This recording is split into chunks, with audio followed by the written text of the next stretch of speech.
welcome to everybody on Zoom. Hello. It's good to see you. Glad you're here. The land acknowledgement. This was crafted by, I should have some water. Can somebody bring me a bottle of water or something? Because my throat is really rough. This is crafted by the Anishinaabe Caucus of the Michigan Democratic Party, which is led by our member, Andrea Pierce. So happy to read this. Washtenaw County occupies the ancestral, traditional, and contemporary lands of the Anishinaabe of the Three Fires Confederacy, the Odawa, Ojibwe, and Potawatomi. The Washtenaw County Democratic Party recognizes historic indigenous communities in Michigan and those who were forcibly removed from their homelands. Washtenaw County occupies land ceded in the 1807 Treaty of Detroit. We further recognize the ongoing relationship of dependence upon and respect for all living beings of earth, sky, and water. In offering this land acknowledgement, we affirm indigenous sovereignty, history, and experiences. I'd like to, this is totally off book, but I just want to mention, while I was sick in bed this week, I was watching this amazing, I think it's a 6-part drama about the theft of indigenous children from their families it's hard, but in Canada and the US. It's an incredible series. It's called Little Bird, and you can find it on PBS. I really recommend it highly. I also recommend highly finding our, thank you so much. I also recommend highly finding our 2 notary publics, Dirk Mayhew, John Erdevig. Today is the day to sign up to become a precinct delegate. Do it, okay? You can win with 1 vote, your partners or your kids, or, it's really an important role in the party. You get to, you're the person on the ground with the connection between your neighbors and the party.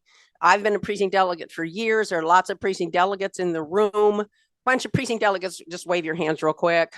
Lots of precinct delegates in the room. Find any one of them if you're curious about what the role is, but it's interesting, it's fun, and it's important, especially this year. We have to get our message out to every neighbor, okay? So do that. What else do I want to say?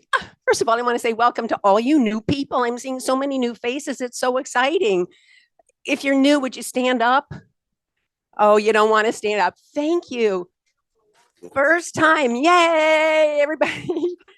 So great to see you. I would have you do announcements and just say your names because it's so important that you're here. But we don't have time today, but mingle. And all of you old timers, and you know who you are, look for those yellow buttons and say hi to people and welcome them. Okay. It's super, super important. I also want to ask our electeds to wave. Hello, everybody look around. These are your elected leaders. Real quick, I'm going to go around the room and just have elected say their name and their position, starting with Felicia.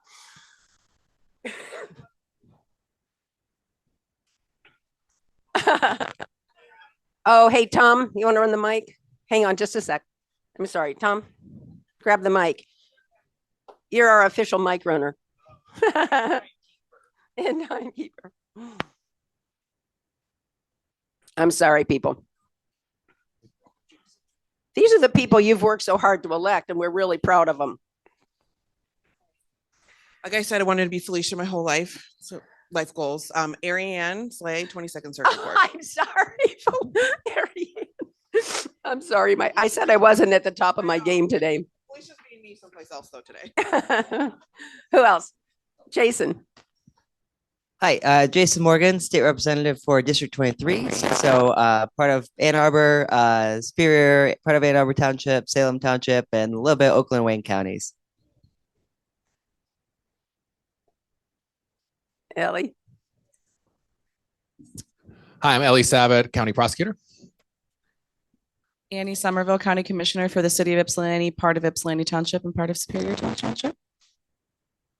Others. It sounds you. Yeah. What? Oh, go. Rima, sorry. Rima Mohammed, trustee for the Ann Arbor Public School Board. Others, other electeds, don't be shy. We know you're not shy. You didn't get in your positions by being shy. John Reiser, Scioto Township trustee. Wonderful, thanks. Mark Brazeau, Scioto Township trustee. Fantastic. Okay, anybody else? All right. Rep Ranges is online. Rep Reingens. Hey, Carrie. Thank you. I'm Who online else? driving from Dexter to come join you in person. See you soon. All right, I know Debbie Dingell is as well. Where's Debbie? Oh, Debbie. Hi, come on up. I'll cover up. But because I'm not well today, I'm going to leave early after this next portion. But I just want to, before I leave, I want to say a few things. One is, first is, I just want to remind you of the legacy dinner at the MDP legacy dinner at Saturday, June 8th. We're pulling together a table for the MDP. If you're interested, contact Mary Hall Sham. If you can't remember that name, just write to info@washtenaw.dems.org. We have this is, I don't know if you can hear me. This is, sorry to interrupt. This is Robin McCoy on the Michigan Democratic Women's Caucus. The Legacy Luncheon is May 18th at 11:30, and the First Lady Jill Biden has confirmed as the speaker. I'll put some information in the chat. So sorry for interrupting. Yeah. That's all right. Thanks, Robin. That's great. Okay. Our own garden party is June 27th in the afternoon at our, hey, Alicia, at our former chair's place. And our guest speaker is Dana Nessel, I'm going to say kick-ass attorney general. So come look for that on the website. I know there's another announcement from fundraising, but I can't remember what it is. So I sent it to you guys. Remind me. Okay. Finally, I just want to quick say thank you before I end up leaving to our Tom Knox, for one thing, who's our human on the Zoom, humaning the Zoom. And he's always does an amazing job. Thank you, Tom. And Diane, I'm sorry, what's your last name again? Zion Zahn, and Jim Russo, who always human the connections, and they do a fantastic job. And Eli Nathans and his team, including now Sydney Koch and Stacy McNulty, two young women who have joined the program committee, we are just so happy to have you. All of you, if you want to volunteer at washtenaw.dems.org. We need you. And I think that's all for now. I'm going to turn it over to our illustrious Congresswoman.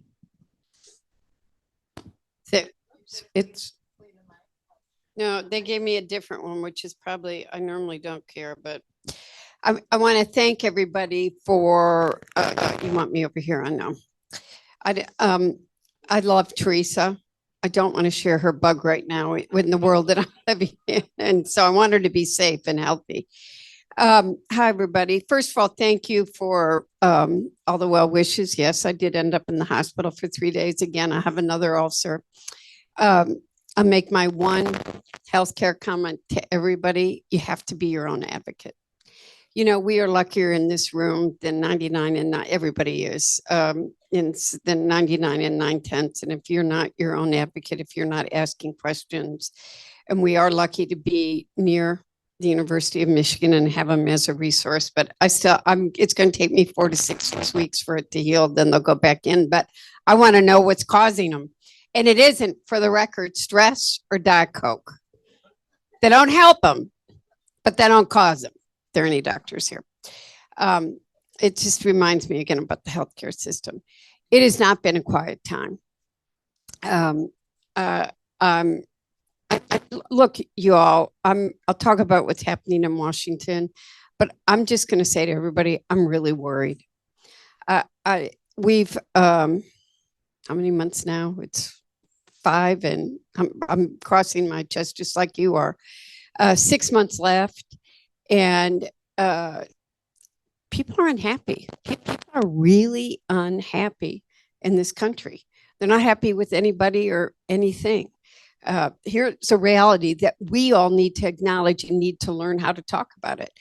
The economy isn't great. I mean, we can say Biden economics is a terrible word. I told you that last year. And I've said it to the White House till I'm whatever in my face. But the fact of the matter is that people can't afford to buy a home. They can't afford the rent. They can't find a place to live. Their grocery cart is less full.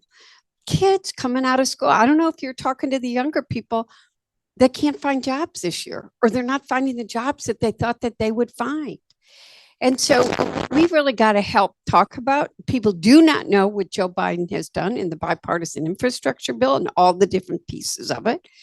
They do not know what happened in the IRA. I've always told you I hated the Inflation Reduction Act name too. They do not know what we've done for healthcare, how we're lowering the cost of drugs, and we're all going to have to work really hard on that. And the fact of the matter is, I keep saying this till I'm 6th district has more Democratic votes. I mean, we had more Democratic votes in any district in this. Actually, we turned out more votes than any district in the state in the last election. But in the presidential primary, we had more Biden votes than any district, and we had more what do we call it? Uncommitted. Thank you. Uncommitted votes than any district in the state. We're where it's at. And, I had a Zoom meeting with the Ministers Alliance on Thursday, and it was a very honest conversation. And they were like, they're starting work themselves to become intergenerational, because as much as they're not totally, and they're frustrated, they know what a Donald Trump presidency would do to this country. And we really have to figure out a way that we can communicate that in an effective way. And we're going to have to do the work. Washington continues to be a very frustrating place to work. We did get funding done for Ukraine. The funding for Israel did not make a lot of people happy. I think Israel's got it right.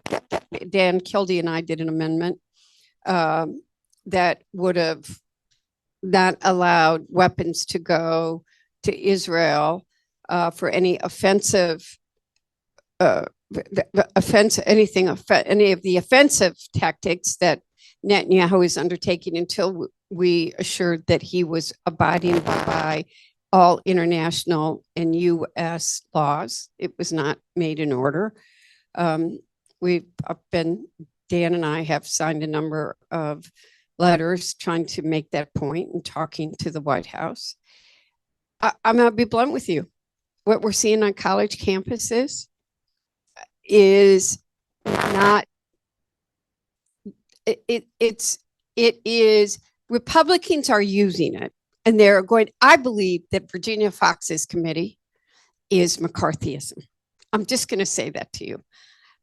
It's the college presidents that are being brought up there are being grilled. As soon as you get called to testify, they go for your job. They're trying to get people fired. We have 2 campuses here, Eastern and Michigan. Eastern has been calm. Michigan has an encampment. They are working very hard so that the students are in charge, that the students are doing the messaging.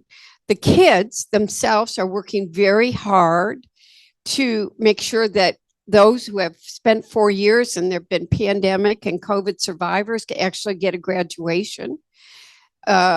There were some, I went over yesterday with Jennifer Conlon, but did not take any pictures. They don't want politicians over there. They don't want if you go in, there are rules that they have posted.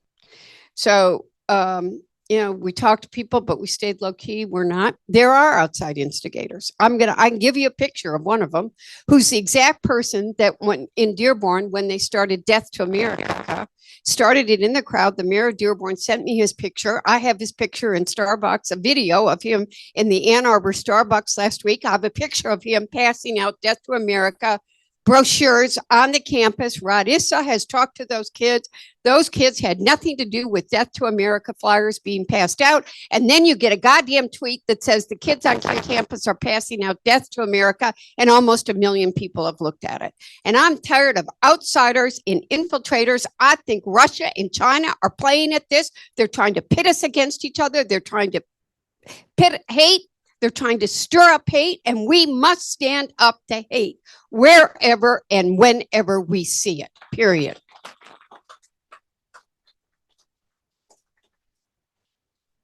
Last night, there were outsiders, can document it just in case you got, I behaved last week. I did what the doctor told me to do. I sat in John Dingell, I told Theresa this, sat in John Dingell's lazy boy chair, which I hadn't sat in since he died, and stayed on the phone and talked to everybody. You know, there have been a lot of people working very hard to try to make sure that outsiders don't take over. And just to show you the wisdom of some of our kids, many of you know Cindy Estrada, who was a UAW vice president. Her son was one of the people that put the encampment at Michigan State. And the Michigan State students took the encampment down, her son, Jesse, because outsiders were coming in and trying to take over and control the message. And the students did not want outsiders coming in and taking over the message. Our young people, there are. Last night, there's some reels and videos going around.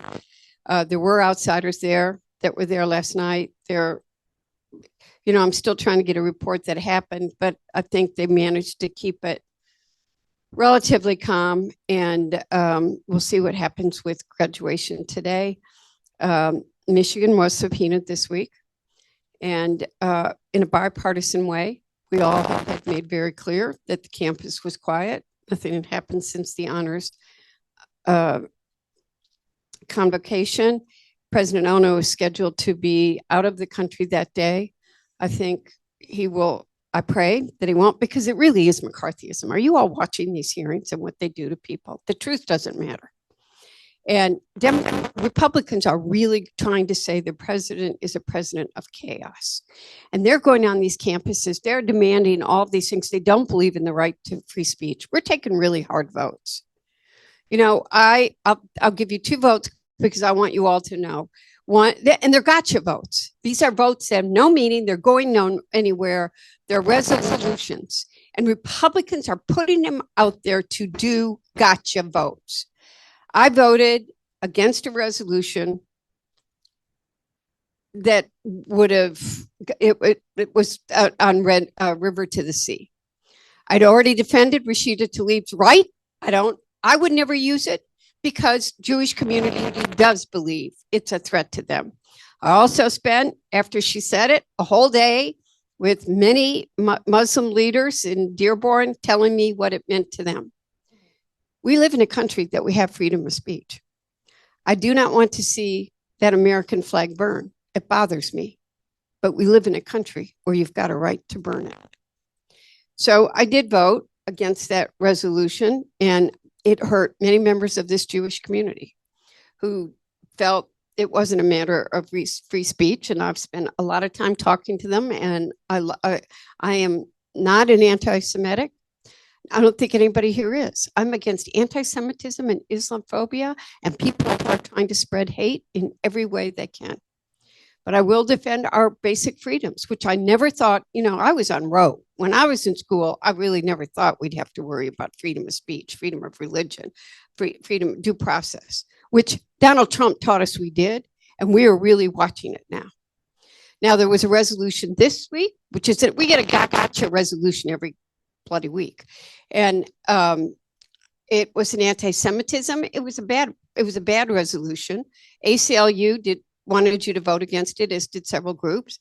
But I feel very strongly that I'm not going to be cast as an anti-Semitic, and I don't want people feeling like they need to know that when you're just standing up against innocent civilians being killed, terrorist groups, what they did to what Hamas did to Israel was wrong. I keep telling you all, Jewish baby and a Palestinian babies are both babies, and I don't want to see anybody else die. I don't. And the Mideast is a tinderbox right now.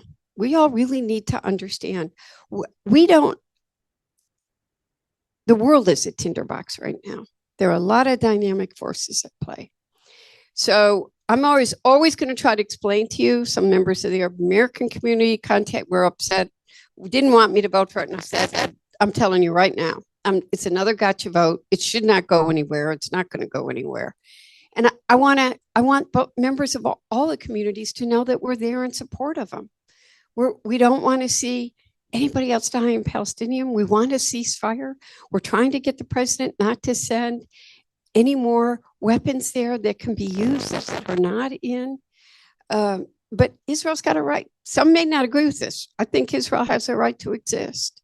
I think the two-state solution, which is something that I've always supported, is we got a lot of issues right now. And what we all have to do, because we live in a community that's one of the communities that's the most under scrutiny and where people are trying to pit us against each other. We got to be strong in standing up to hate, period. We have to stand up to hate. Hear the helicopters? I mean, this is real right now, my friends. This week on campus, the Jewish students are afraid. None of us wants a Jewish student to feel afraid on campus. We want them. But a young woman had her hijab pulled off and was assaulted. And I had to call the campus police because she was afraid to report it. Every student should feel safe and secure and not subject to hate, period. And our job as adults is to make sure they have that. So I don't think we're going to get anything, next week we have a refrigerator, a right to do your laundry the way you want it, Bill, and this is really what the Republicans are doing. We got to get a budget done. We're starting on the 25 budget, but we all have to stand up to hate. We got to be alert. We know that we are ground zero. We got to work together. And the last thing I want to say to you is we are in a contest with more people want to join it. Rashida wants to join it and Haley wants to join it on how many precinct delegates we have. Our numbers aren't good. Okay, but what is that total number? I was looking for it, Liz. 189 out of 7. What is it?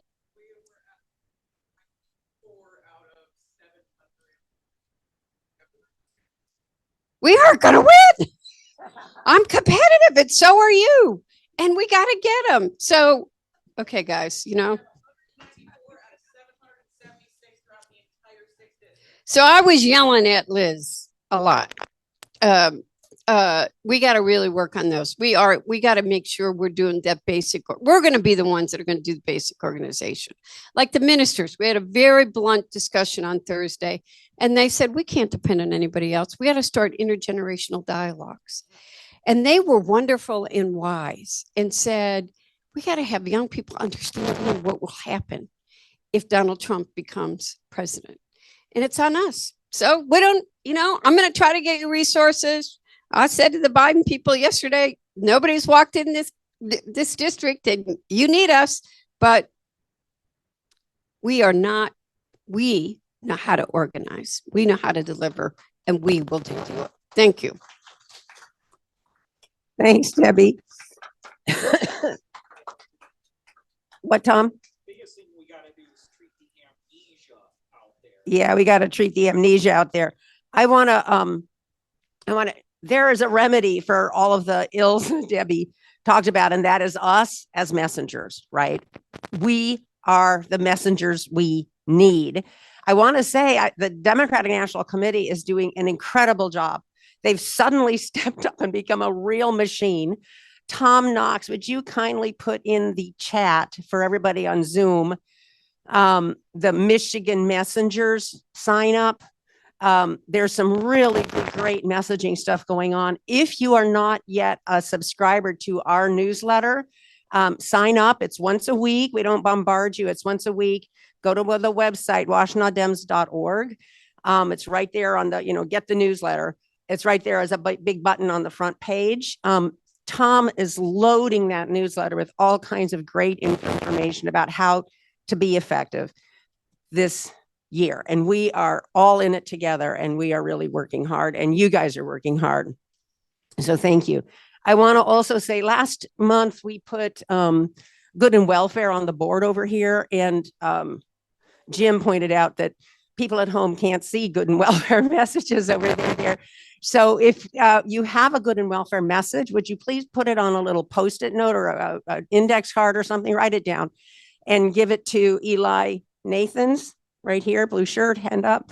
And he'll put it in the Zoom chat and can also announce it. Okay. Any questions from anybody before we get, I will apologize real quick to say that the program has deviated fairly significantly from what was published. Sorry about that. We've had some emergencies. But it's a great program. I'm really proud of it. And Eli and his team is as well and should be. What I want to say, darn. Oh, well, see, I said I'm not at my best. Any questions? Comments? Yes. Right now, come on up. Updates from electeds.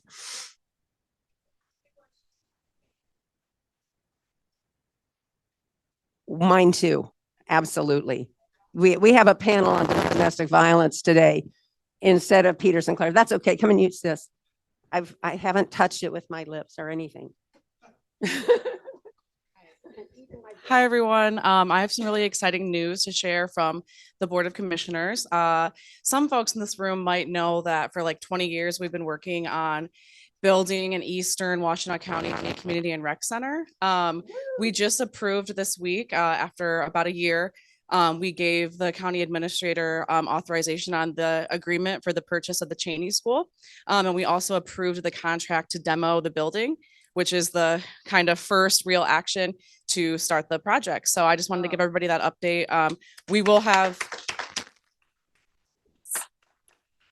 a big groundbreaking ceremony for the demolition of the school. And so we'll make sure we get that out on the email list when that happens. So yeah, we're just excited. That is fantastic. Your county electeds at work, people. Thanks for all your hard work. And you know what I want to say, and you know what, if the panel wants to start coming up, are you ready for that? I want to say that, oh my God, my brain, it's like, hang on a second. I swear I've got something in it, but it just got bounced out of the way. What did we just talk about? The rec center. Here's what it is. It's that this county, and Debbie was saying how impressive, how important this county is, and the 6th district generally. I want you guys to keep a number in your head. There's a lot of complacency in this county because we're so blue. We don't need to vote, right? Guess what? We aren't blue unless we vote. In 2016, in that catastrophic year, we lost Michigan by 10,704 votes, 10,704 votes. And Washtenaw County Democrats, the Democratic voters in Washtenaw County, left 50,000 votes for president on the table. 50,000. So we think, oh, we're blue, we don't have to work. We do have to work. We swing the state and we swing the nation. So every one of you, sign up as a precinct delegate, sign up to volunteer with a precinct organizing committee. We have to work to get out this vote, every single vote. I'm now done. Thanks, everybody. What a great program. Do you want to? I didn't touch. Like I said, I've got two little. Right. Sure. My immune system is ironclad with a 2- and a 5-year-old. Nothing can get me. Thank you. You're welcome. Thank you. Good morning, everyone. My name is Sydney Koch. I am a staff attorney with the Family Law Project. It is a subset of our local legal aid office that represents low-income victims of domestic violence with their family law and personal protection matters. So given that position, I'm really excited to be able to moderate this panel this morning. I see you have your books. Yeah. We do have a wonderful panel. I have had the absolute pleasure of appearing before Judge Slay. I'm very proud that our community has elected her. She's a tremendous jurist. Before taking the bench, she was an assistant prosecuting attorney and deputy city attorney. About 85% of my clients come through SafeHouse, and we have Shereen Hussein, who works for SafeHouse, is an advocate there and is the helpline coordinator. We also have Stacy Kearney, who is an MSW and the victim's advocate with the DV unit of our local prosecuting office. And we have Nicole Beverly, who is a clinical social worker, survivor, author, and the founder of the Enough Initiative. So we have some tremendous panelists. I also know in our audience, we have some folks who work in this area and are probably going to be able to lend their voice to today's panel as well. I know I see Corinne Moore, I saw Ellie Savitt. I know we have Ms. McCoy on the Zoom, so we've got some other professionals here who may have some good information for you too. So as we move forward, I would like to turn it over first, Ms. Hussein, if you're comfortable. I think that a lot of folks think of domestic violence as some sort of horrible physical incident that happens on occasion as opposed to an ongoing pattern. So I'd like if you could just let our audience know what domestic violence looks like in all of its forms. I know that's a very big question. So if you could give an overview. I will try to keep it brief. Good morning, everyone. I'm, as Sydney said, Shereen Hussein. I'm the Helpline Program Coordinator at SafeHouse. So a lot of people think that domestic violence, as Sydney just said, happens and it's an isolated incident, a one-time incident, when it's not. The way we define domestic violence is that it's a pattern of coercive behaviors used by assailants to maintain power and control over their partner throughout the relationship. And a lot of people think that domestic violence, it's just about the physicality of it, when there's a lot that entails what happens in a domestic violence relationship. It could be sexual violence, it could be emotional violence, it could be everything. You don't have to have a bruise or a black eye or a mark to be a survivor of domestic violence. And it's gradual and it happens over time, and it's not a one-time incident. A lot of the times people don't know that they're in what we call a domestic violence relationship, because people don't want to believe that the person that they love or that the person that they're raising children with would do such a thing to them. So it takes time for people to realize that what they're in is a domestic violence relationship. So it is not an isolated one-time incident, and it takes a long time for people to realize that. And that is what we try to work with survivors and explain to survivors that this does happen over time, and that this does take time for people to realize that it is a thing that it is happening to them. And domestic violence does not discriminate. It can happen to anyone and everyone you can think of, no matter the socioeconomic status, ethnicity, race, and religion. We've seen people walk through our doors who've been through all walks of life. And it is not a one person, one kind of group of people type of thing that happens to. It happens to anyone and everyone. It could happen to any one of us in this room. Thank you, Shereen. On that note, if you don't mind passing the mic down to Ms. Beverly. Ms. Beverly, would you be comfortable sharing a little bit about your personal experiences? How much time do I have? I guess it depends how long everyone is. So again, my name is Nicole Beverly. I am a clinical social worker and survivor of domestic violence, stalking, and multiple attempts by my ex-husband to hire people to kill me from prison. That is why I have really taken on the onus of being the voice for victims who do not have a voice because they're afraid to get in front of other people and talk about this issue, because it could cause them real harm if their abusers were to find out. My abuser, I met him in college. I was 18 turning 19 years old. No one had taught me the red flags of abuse. So I had no idea what those red flags were. So I mistook jealousy and control for love and care. He only is jealous. He's only telling me I can't be with my friends because they're a bad influence, because he cares about me so much. Over time, the emotional abuse, which was just talked about, started to become somewhat physical, but it would be something thrown at me. The wall was punched, something near me was destroyed, the fists were tightened, and there would be movement towards me, and then it progressed. And the violence became directly towards me. And the most severe incident of violence occurred, and I was trying to flee the home. And my ex-husband grabbed me by my hair. I yelled for help, praying that a neighbor would call 911. He assaulted me brutally, strangled me. He jumped on my rib cage. He punched me, he kicked me, he hit me in the head with shoes, and then he held a gun to my head.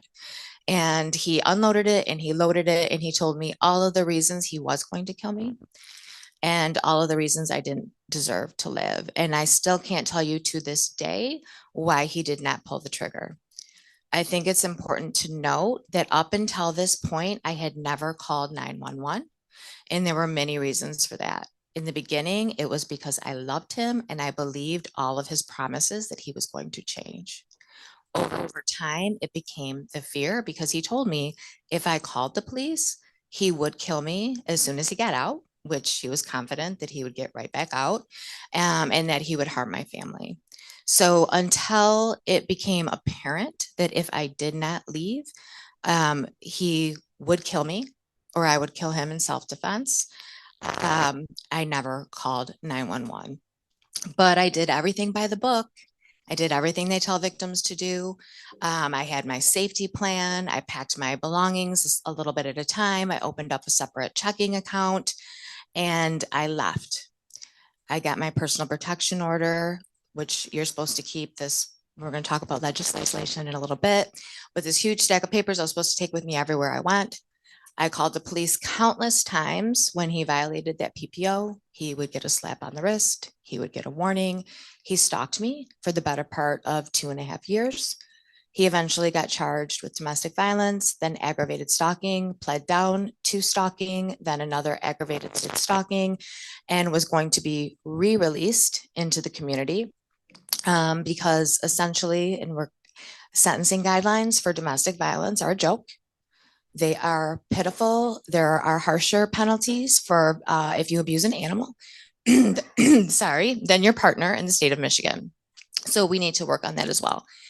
But after that arrest is when he began trying to hire people to kill me from prison because he had lost power and control.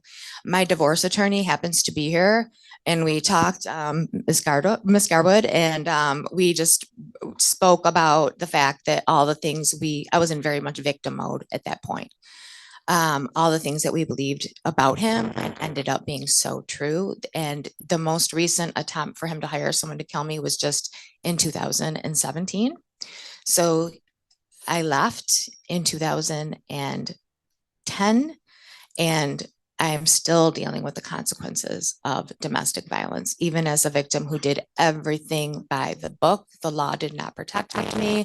The legal system did not protect me, and we have to do more for victims in our county and our state. And we're going to talk about that more. So I'll pass off the mic.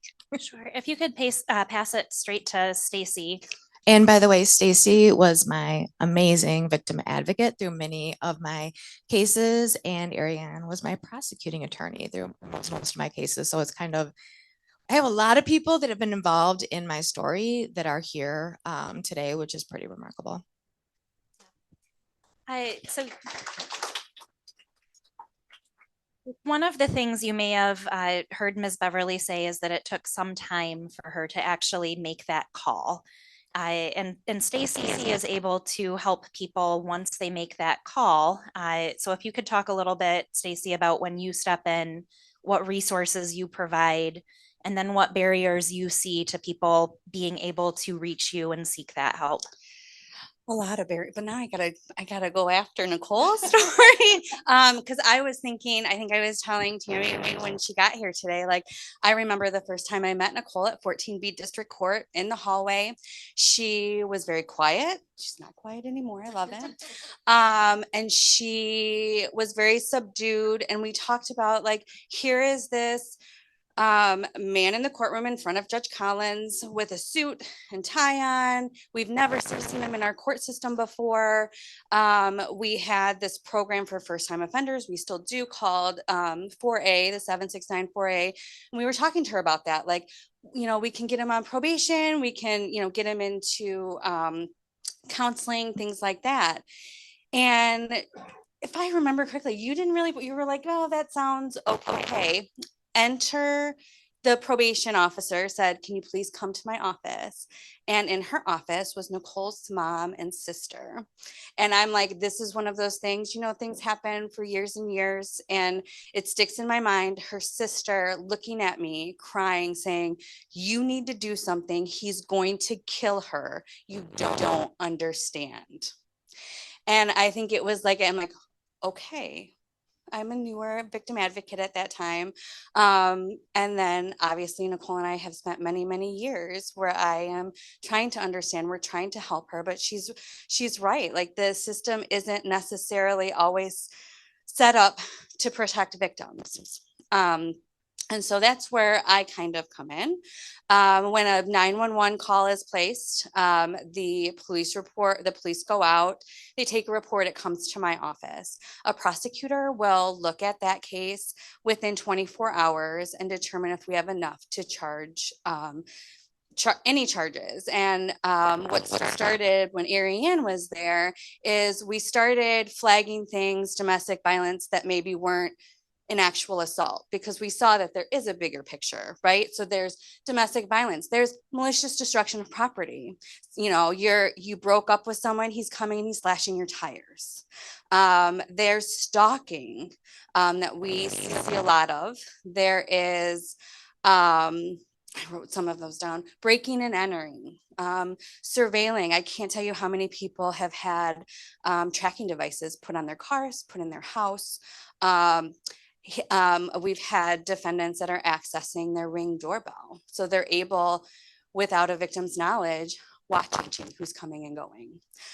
So all those things are happening. So we look at these cases, we try to charge what we can, and then I call, reach out to the victim and explain the court process, and explain the arraignment process, that first he's going to be arraigned on these charges. And we, now, which we didn't have before, we have prosecutors that are at the arraignment. We didn't used to have that. So they go to the arraignment and we argue for higher bonds, because we know in domestic violence cases, we're just one step away from a homicide. I mean, that's what we do, is whatever we can to prevent homicide, because these cases are so close to that. The amount of strangulation cases that we charge is off the charts. And people don't realize how close, when you're touching someone's neck, how close you are to ending their life.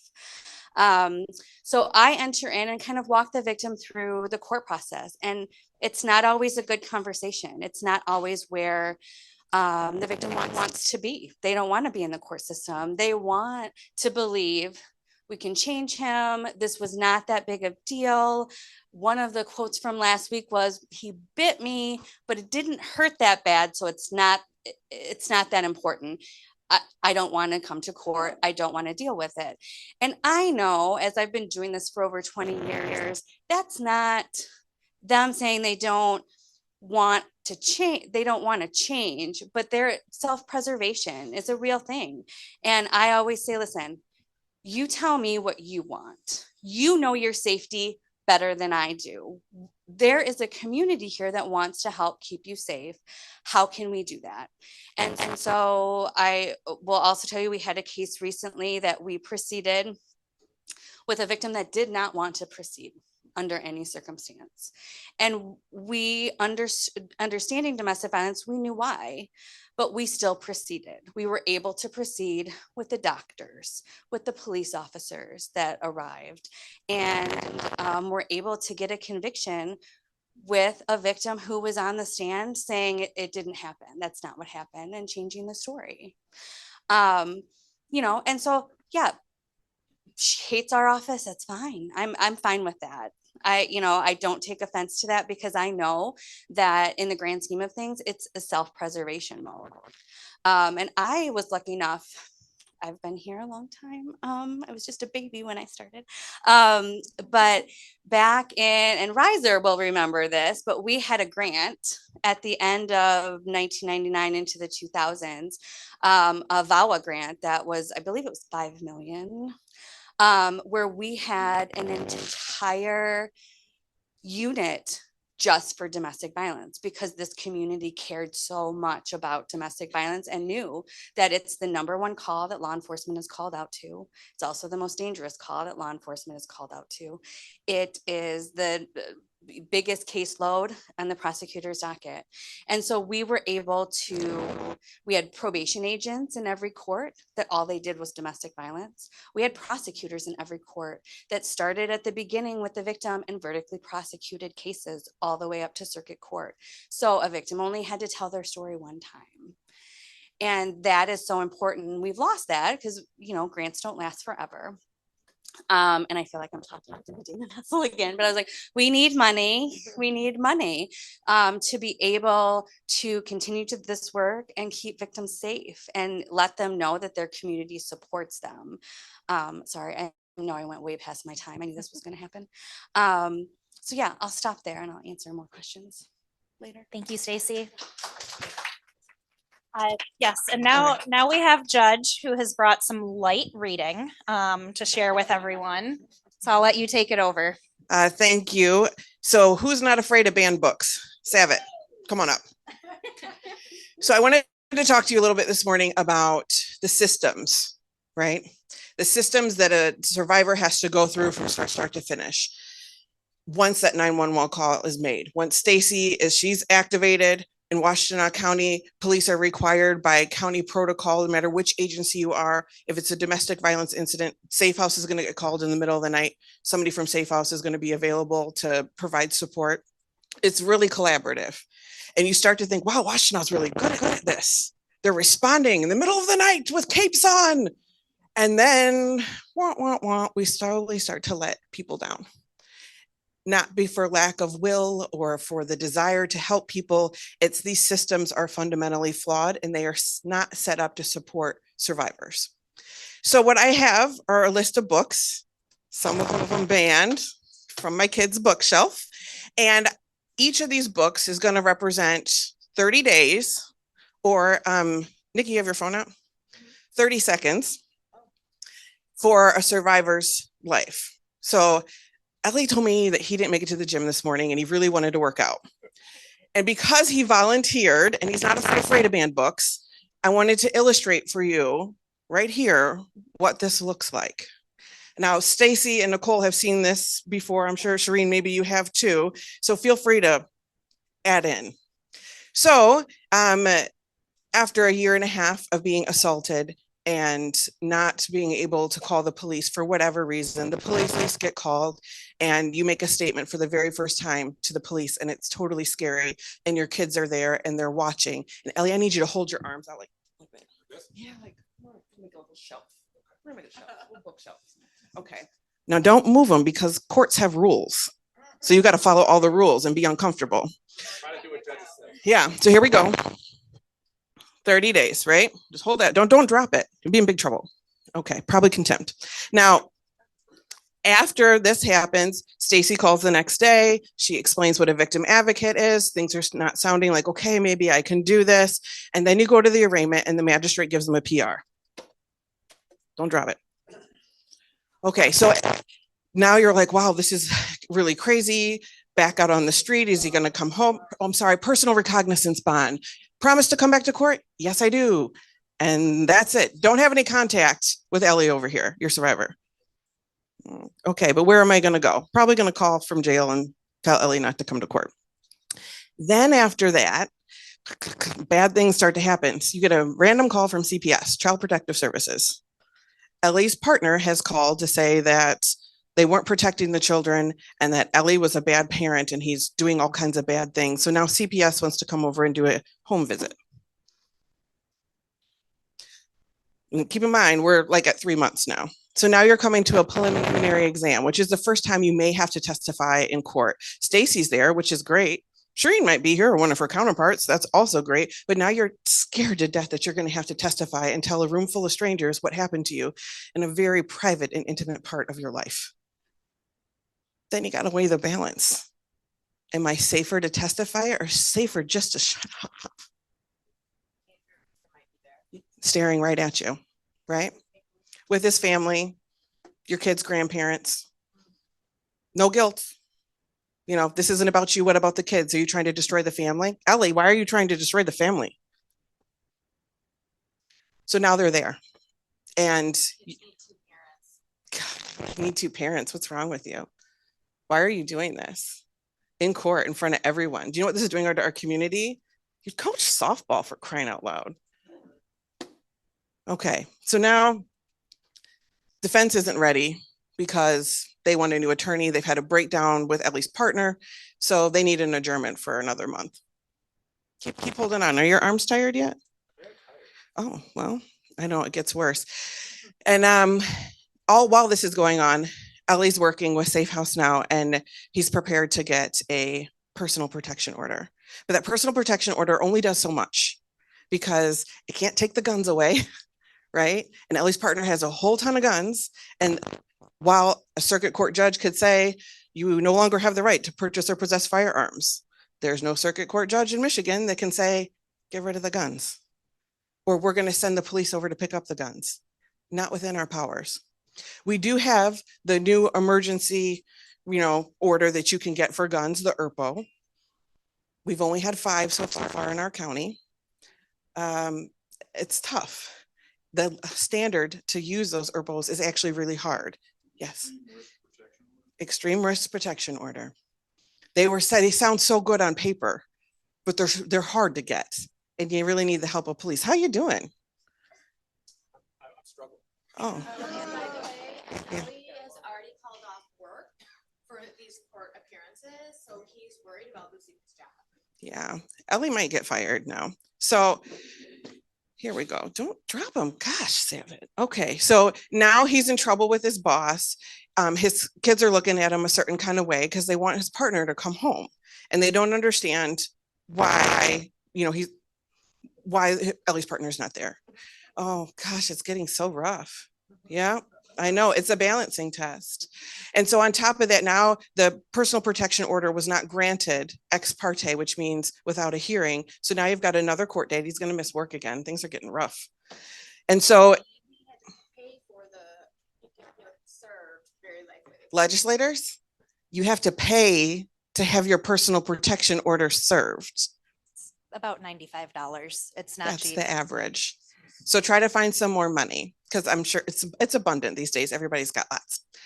And so, $95, that's a huge thing. Now, the good thing is with those new emergency extreme risk protection orders, you don't have to pay for them. But unless you're working with the sheriff's department, DJ confirmed this morning that the sheriff's department, they've served their first one. They're not charging to serve. You're not allowed to under the law, but try going to a for-profit process server and say, can you serve this for me? Keep in mind what it's called, extreme risk protection order, and you want to have the guns taken away. It's probably really dangerous, and can you do it for free? Thanks. Okay, but personal protection orders don't have that. So you can either put a friend or a family member in danger and send them to the dangerous person's house to serve the personal protection order for free, or you can pay $100 to have somebody serve it for you. Don't drop the books, Savit. I know. Okay. They also say that the abusers often is by calling you and Yeah. telling you don't go to court, don't show up, drop the PPO. If you really cared about your family, you would not do this, Ellie. Yeah. Don't worry, child. The CPS people are still coming by and checking in to make sure that Ellie's being a proper parent and he's getting everything done. Hope you're doing a good job, because in 1 year from now, you're going to get a court date after your case gets bound over for a jury trial. Do you see how this is piling on? These systems they're not designed to help. So, Stacy, could you help? Stacy could help. Our systems could do better than what they could do, right? We could have more advocates, because part of that, Stacy comes around to take some of the books away. Now, when I give this presentation sometimes for law enforcement, especially the new kids, they get really scared. And they're like, well, where's our role in this? So sometimes you can support Ellie just by putting your hand underneath, just for a few minutes. Sometimes we can enact new laws that make it free to serve a personal protection order, or we can make sure that we have victim witness rooms in our courthouses that you can wait away from your abuser and you're not sitting in the same waiting room waiting for your friend to the court hearing. Because guess what? Now you're getting divorced. Guess how much that costs? All of these things. Ellie, you did a really good job. Can we give a hand for Ellie? I'll take all these books. So I show that to you today to say that the courthouse deals with domestic violence in every aspect of everything that we do, whether it's a personal protection order, whether it's the dissolution of a business. You did such a good job. Over the dissolution of a business. DV is absolutely everywhere because it doesn't have a face, but it has a home in our community. So I appreciate you bringing this topic back to the WCDP. It's incredibly important. And I hope the questions that were gonna come, and I know Nikki's got tons of intel for us on legislation that's proposed and stuff, that there's a long wish list for anyone who's interested on how we can make those systems more supportive for our survivors.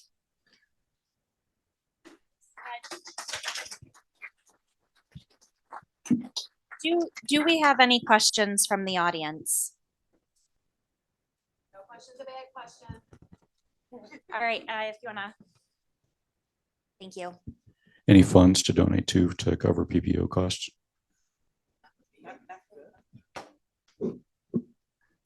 I can, so at SafeHouse, we actually have a server who works with us and goes out and serves PPOs for free through SafeHouse. So if any survivor comes to us, whether they've filed for the PPO with SafeHouse or outside of SafeHouse, if they come to us and they are a survivor of domestic violence or sexual assault, we will work with our PPO server processor, his name is Ernie, to get their PPO served for free. But in reference to funds, I don't know if any other area, I mean, we do it for free, so I don't know if there's anyone else who needs funds. SafeHouse, you can always donate to SafeHouse is where you can donate. Legal aid, we have 3 family law attorneys. We also always take donations and we provide the funding to serve PPOs for our clients as well. But obviously SafeHouse serves a much larger population than what the 3 of us can. And I also wanted to add, I believe Judge Hines, who's on the treatment board in Lansing, is working on legislation to make PPOs served free throughout our state. There's some funding that's supposed to be coming out that will cover many of the PPO service. That could literally take 7 years, just saying, because that's how long it took us to get the address confidentiality bill passed. So not to rain on that parade. I will say my nonprofit, the Enough Initiative, has served personal protection orders. I've actually served personal protection orders myself, which probably isn't the best idea at times, but when we have desperate situations, we do desperate things to protect victims. But we've also paid for personal protection orders to be served on behalf of victims, because not all victims work with SafeHouse or go through SafeHouse. So we have a lot of people whose needs are being unmet when it comes to PPO service. Go ahead, Corinne. Hi, yeah. So just very quickly, because this has always grated on my nerves, the Violence Against Women's Act should already require personal protection orders to be served for free.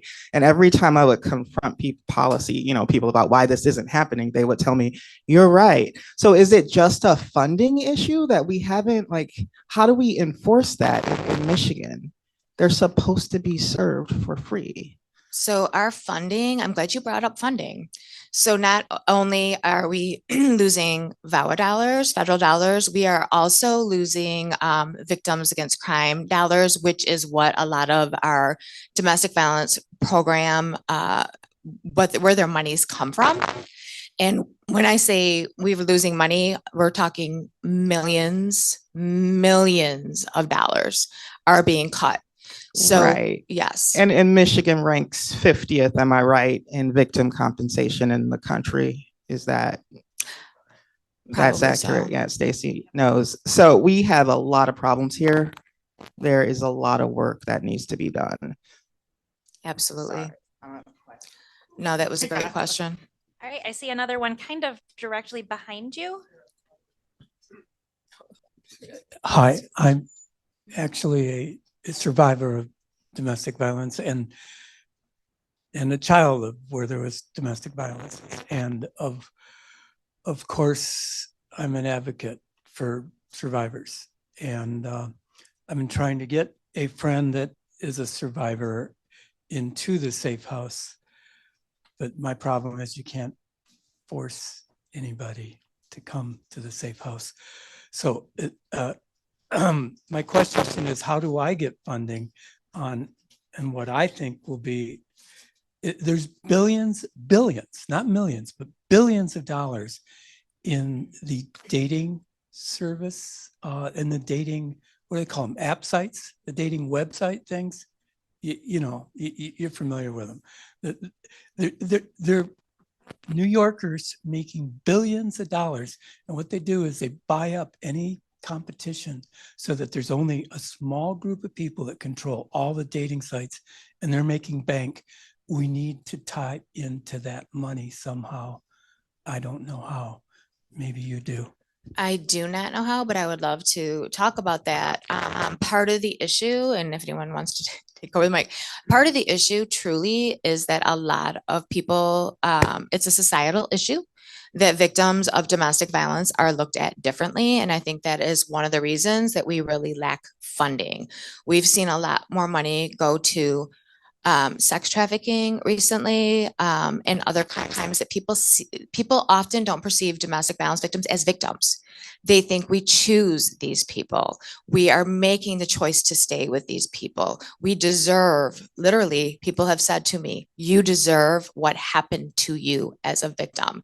So I think that is why we are not getting the funding. I have someone who is right now is working on new technology called Night Watch that would save millions of lives across our country. And she's being told that it's not sexy enough to get investors involved because domestic violence isn't quote unquote sexy. And I think that's part of the problem is we need people to look at victims differently so that we can get people to support victims more strongly, and have louder voices representing us, so we can get the funding we need. So just to add to that, I'm going to steal your thunder here because I worked at SafeHouse. That's where I started 20 some years ago. And what you need to do, you need to first volunteer at SafeHouse. Like volunteer at these organizations so that victims know that you're there and you're there to help. And then you keep the conversation going with people that are in corporate worlds and you talk about domestic violence until they're sick of it and they do something about it. And so that's why we're here on Saturdays. Like we could talk about domestic violence every Saturday for hours. But the conversation shouldn't stop here. When you leave today, you talk about it with your friends. If you see something, do something. And I'm not saying if you hear your neighbors in a fight, like don't put yourself in a dangerous situation, call the police. Or if you think something might be going on and you see that person in the grocery store, offer support. Say, hey, if you ever need anything, feel free to, to reach out to me. Like I'm here to help you. So that's, yeah, sure. Yeah. Also, let's talk to our county commissioners and our local reps to get them heavily involved in finding funds for victims in our county. I will kind of piggyback on that. One of our questions from Zoom from Robin McCoy is if you have any specific suggestions for assisting domestic violence victims with just the day-to-day process of recovery from their abuse. And I think you gave some suggestions there, but if you have any more, we'd love an answer on that too. So to answer that question and just to highlight something, sorry, I'm not sure what his name is, just said, being there, supporting them, biggest thing, not victim blaming and not pushing them to do something that they don't want to do. It takes a lot of time for survivors, as we've touched on, to realize that what they're in is what they're in. And it takes a really long time for survivors to leave if they end up leaving. But being there as a support system and letting them know that they do have a community around them, they do have people around them, is super duper important. And empowering them to do what they think is best for them and their children and their families and their situations, and never pushing them to do something that is outside of their comfort zone. At SafeHouse, we work at the core of our service provision is empowering survivors to come to us as they are, meet them where they're at, and work with them throughout the whole entire process and their journey, whether it takes 2 weeks or 3 years. We stick with them, we stay with them, and we provide other resources, kind of like FLP. We work very closely with the prosecutor's office and anyone else involved. But I think the biggest thing is to let them know that they have a support system. Be patient. It's not a walk in the park. It's not easy, and it takes time.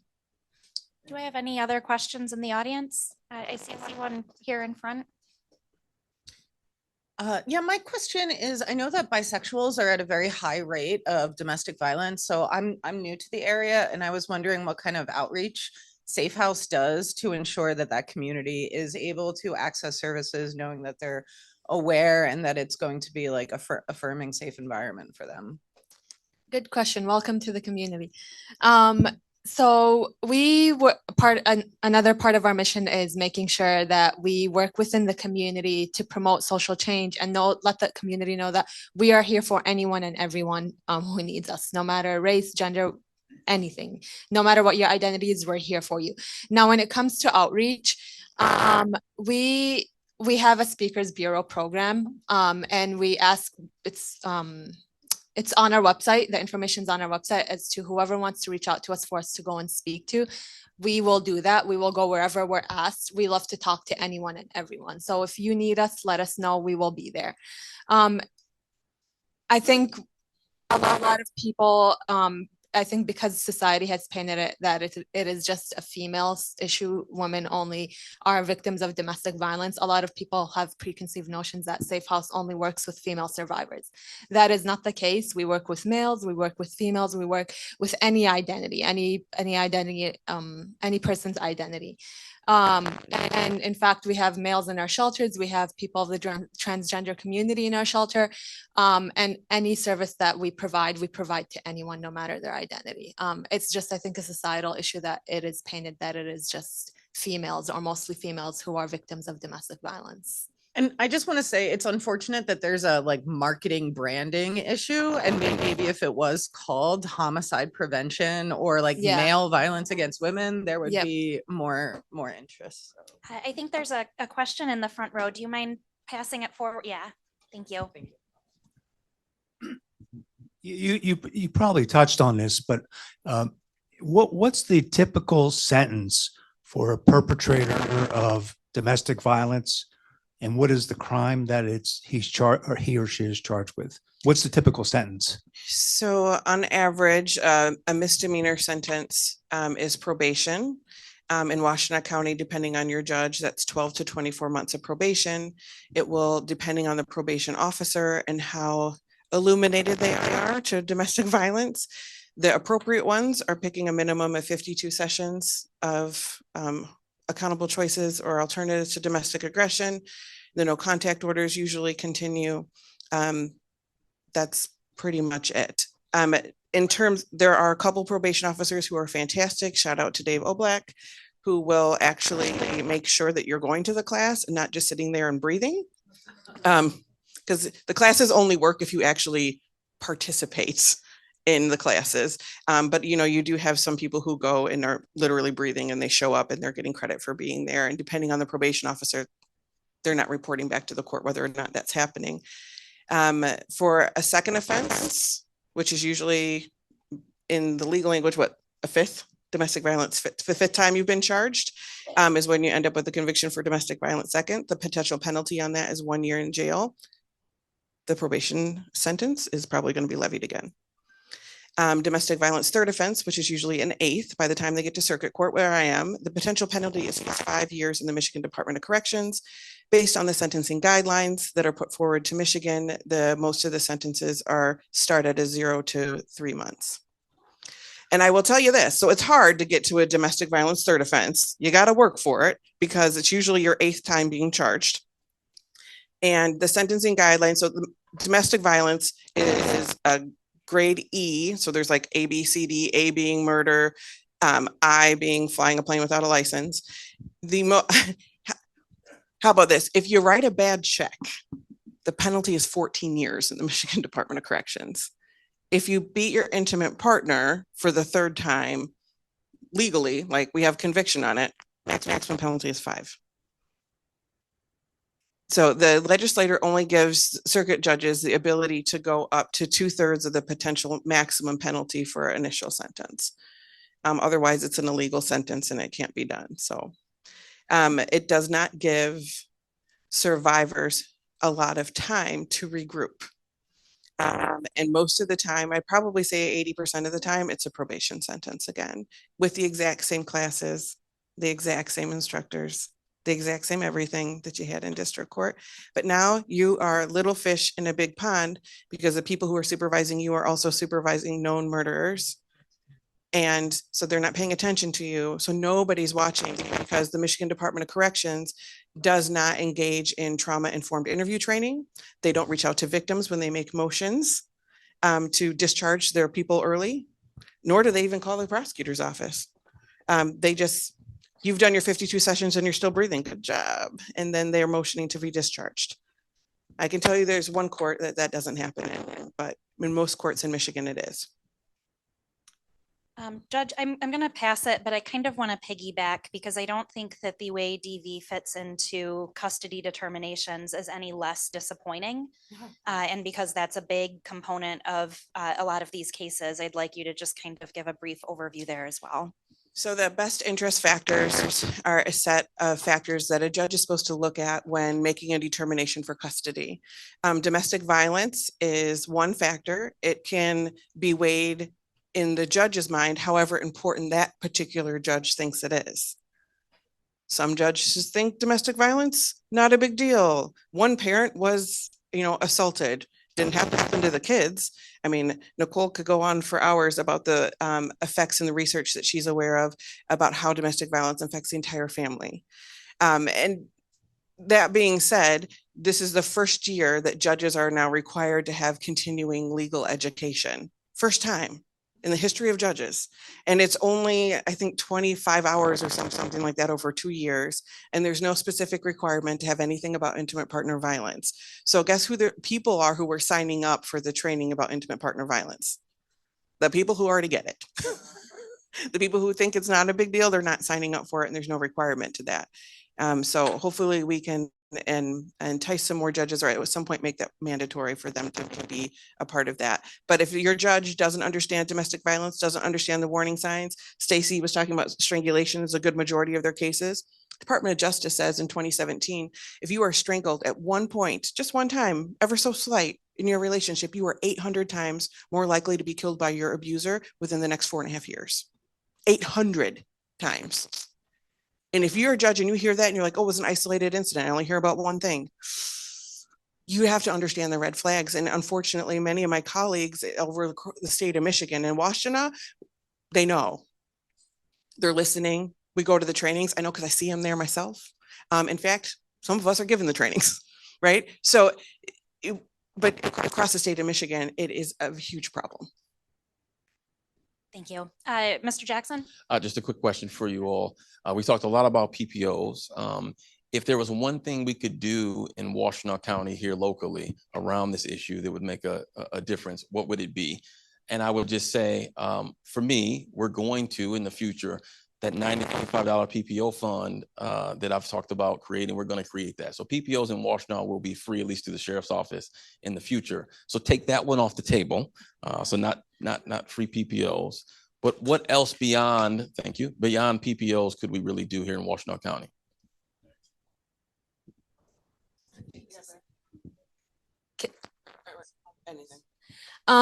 For me, I think I'll keep this brief, but I think providing trauma-informed training to your officers, to the officers in general, how to respond to a domestic violence scene and what to say to survivors and or victims and or whoever that when responding to a scene, how to respond appropriately, how to separate the parties, how to speak to someone who's just been assaulted, whatever the situation may be. Because what we see at SafeHouse is a lot of the time survivors share with us that they didn't feel like they were heard and or they felt like they were rushed and or they were interviewed in front of their partner, so they didn't feel like they could share what actually happened. I think trauma-informed care is super duper very, very important. Just like Judge Slay just said, that anyone who responds to anything related to domestic violence and sexual assault needs to be versed in trauma-informed care. I think the piggyback on that is we are end stage folks. We call after it's already happened. We don't put any money into prevention. We don't put any money into education. Nicole does a training at most of the public schools locally, but kind of all over the state of Michigan, to talk to kids about what healthy relationships look like. And she can tell you more about it. It's fantastic. And I can't tell you that I'm sure every single time that you go, you have some kid who comes up to you and isn't safe at home. And there's nobody in our schools doing that.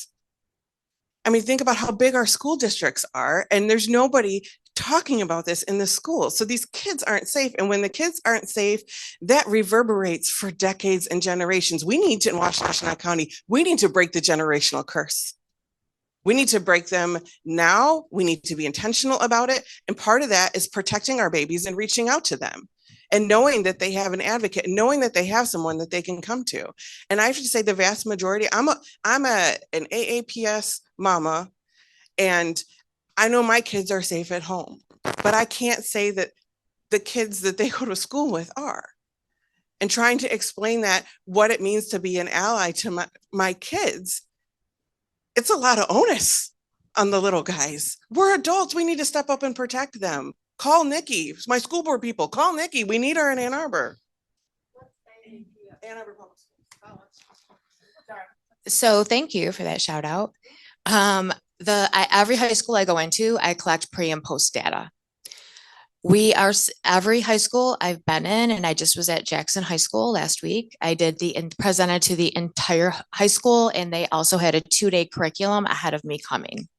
We showed a 20% gain in knowledge of what students should do if they're in an abusive relationship and what they should do if they have a friend in an abusive relationship or see it happening in their community.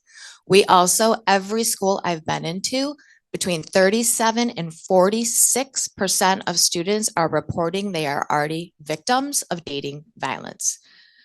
37 to 46% of high school students are already victims of dating violence, which tells us we need to be doing this work probably 8th and 9th grade so that we catch them before they become victims, teach them the red flags. And I have many students waiting to talk to me because it's happening at their home, or they're recognizing for the first time that they are in an abusive relationship.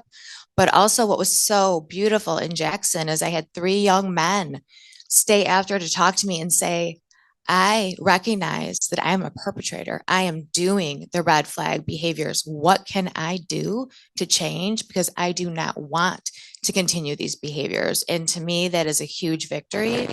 And that's just is equally as important to catch our kiddos who are already recognizing that they are abusive as it is for people to recognize the red flags of abuse. So we need to be doing both. And it's crazy to me that we're not doing this work in every single high school across the United States. I see one more question from Ms. Wyatt in the back, and then we'll take closing remarks from our panelists. So I have 3 things to say, and I'll try to make it quick. Thank you all for the work that you do. It is, I work for the sheriff's office. My name is Kathy Wyatt, and I know what you do. So thank you. Second point is that one of the challenges that SafeHouse I know faces is housing. When women, and I'm sure you're all familiar with that, when women leave, even if they go to SafeHouse, they have to finding housing so that they can leave SafeHouse and start a life back up can be a real challenge. And that's something that the WCDP has held forums on and has worked on. Democrats throughout this county and city, city and the county have really worked on, but it remains a challenge. The third thing is around immigration and folks who are undocumented. If you are undocumented, that makes you just that more scared to report. And I think it's really, really important that despite all the political gobbledygook and misinformation out there, the sheriff's office in Washtenaw County, the other agencies, we do not enforce immigration laws. If you are undocumented and a victim of domestic violence, call us. You need help, the sheriff's office will come. We will not ask about your documentation status. If you are undocumented, we will also tie you in where you can get a U visa, which means if you're a victim of a crime or a witness to a crime, you can get a documentation status. You have to fill out forms, but we sign off on them. I know because people send them to me, and I make sure that that happens. Sheriff's office will not ask your documentation status. We will not work with ICE. We will help you get a documentation status through U visa.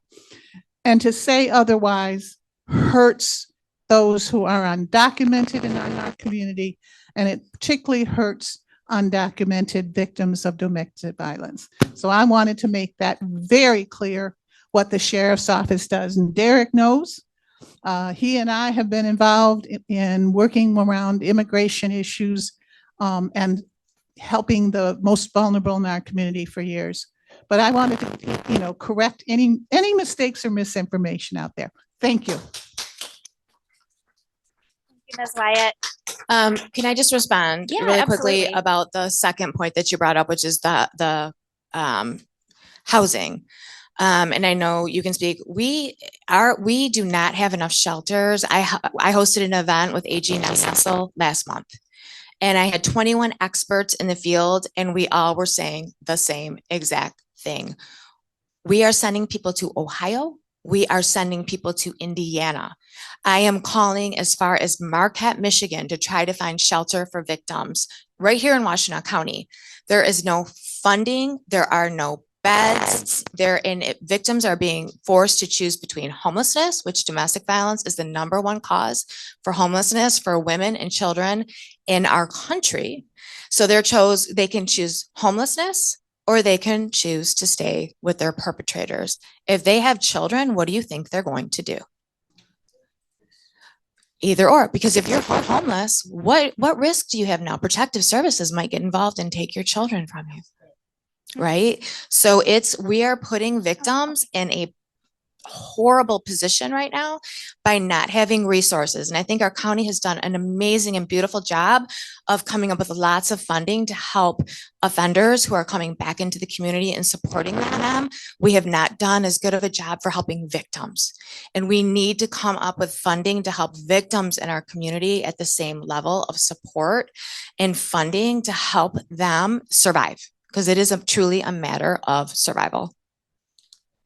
Can I add one thing to, sorry, can I add one thing? Fine. But childcare is the other thing that I hear every day. Every conversation is, I understand I'm in a bad situation, but I need him home because he watches the kids while I go to work. And so she's like, I can't afford childcare. Like I remember, I mean, mine's 12 now and kind of watches himself, thank goodness. But like childcare was like a second mortgage. I don't know, like we need more affordable childcare. We need to help victims to let them know this is what we can do to help you. This is how you get out and support them. And we're just behind. Great. I got a note from our Zoom that Rep. Jimmy Wilson would like to work with you, Ms. Beverly, and the rest of you on legislation. Fantastic. So a ray of shining hope. After all the negative things we've talked about. After our roundtable with Attorney General Nessel, Jimmy Wilson, who is my state rep, did reach out. And he has already entered some legislation that we've been talking about for 10 years doing.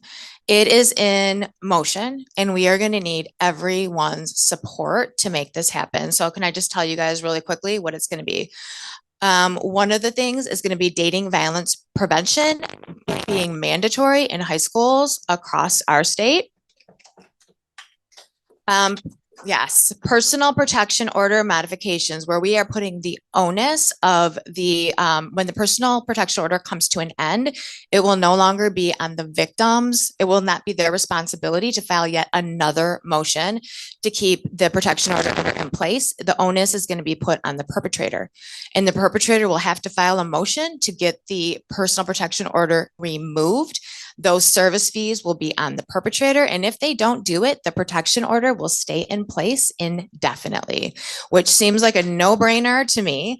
A second piece of that is victims will no longer have to carry around these packets of paper with them everywhere they go. They would have ID cards, like driver's license, with their personal protection order information on it for law enforcement when they need to call in violation of their PPOs.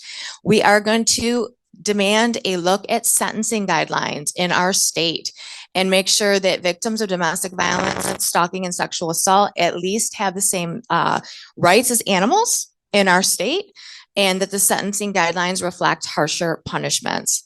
We also want to try to implement trauma-informed training for judges in our state regarding domestic violence crimes, because we know, and we're talking criminal and family court, make that part of those mandatory issues.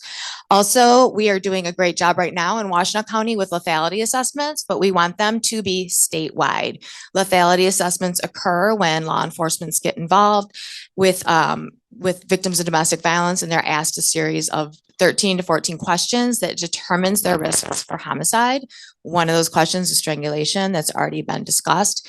We're doing it here. We want it to be done statewide. And we do have committed bipartisan support for these bills, which we know is critical in our state at this point in time, but we are going to need your help to push these through and make them a reality right here. So I want to give a shout out to Jimmy Wilson for making this reality. He's put a little pressure on me to come up with a few more, because we want to put in a beautiful package of legislation, and I will have that for you, Jimmy. I know you're on Zoom right now, in the next few days. So everyone, please stay tuned and be ready to fight with us.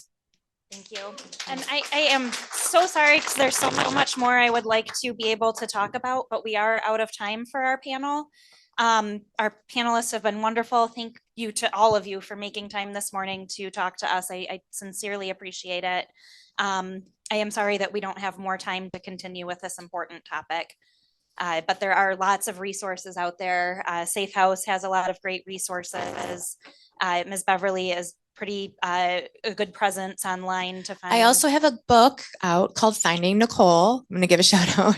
That's being turned into a movie. I actually have a phone call at 2:00 to discuss when the movie is going to be released. But the book isn't just my story. It's also a guidebook for victims who are going through domestic violence, how to document for law enforcement, the legal system, how to protect your children, how to protect your house, and also the recovery process and how to get through.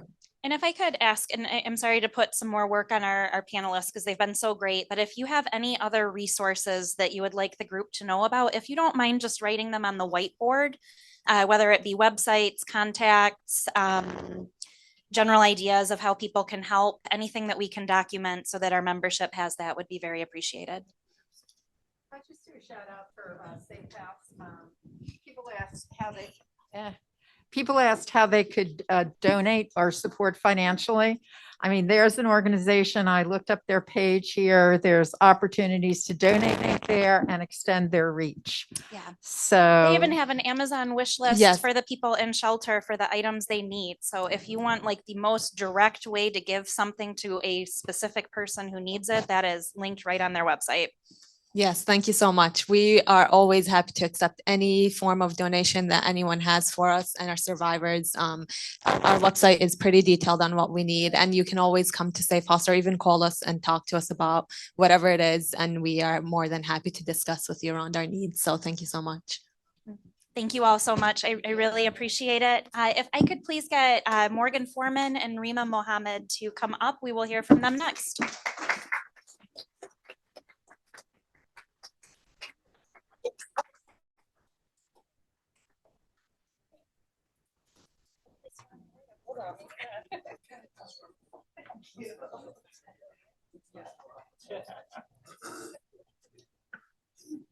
As our candidates for the 33rd District House race are making their way up, I would like to let all of you know that we will not be taking questions by mic from the audience.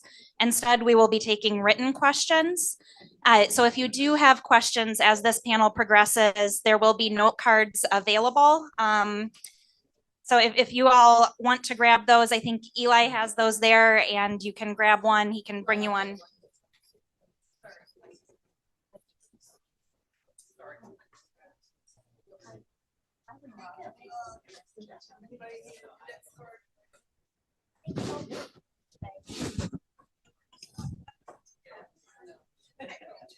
You're not related to a Larry Koch, are you? He was one of my favorite teachers in high school. Like, Yeah, no, I was like, that's Cook. That's a yeah. My parents are both teachers, but Okay. no Larrys. No Larrys? No Larrys in the family. Fair.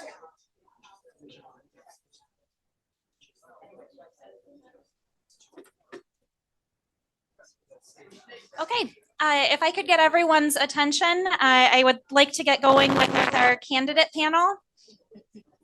As we move forward, I'm going to ask each of our candidates to spend about 5 minutes introducing themselves, telling you all who they are and what they're about.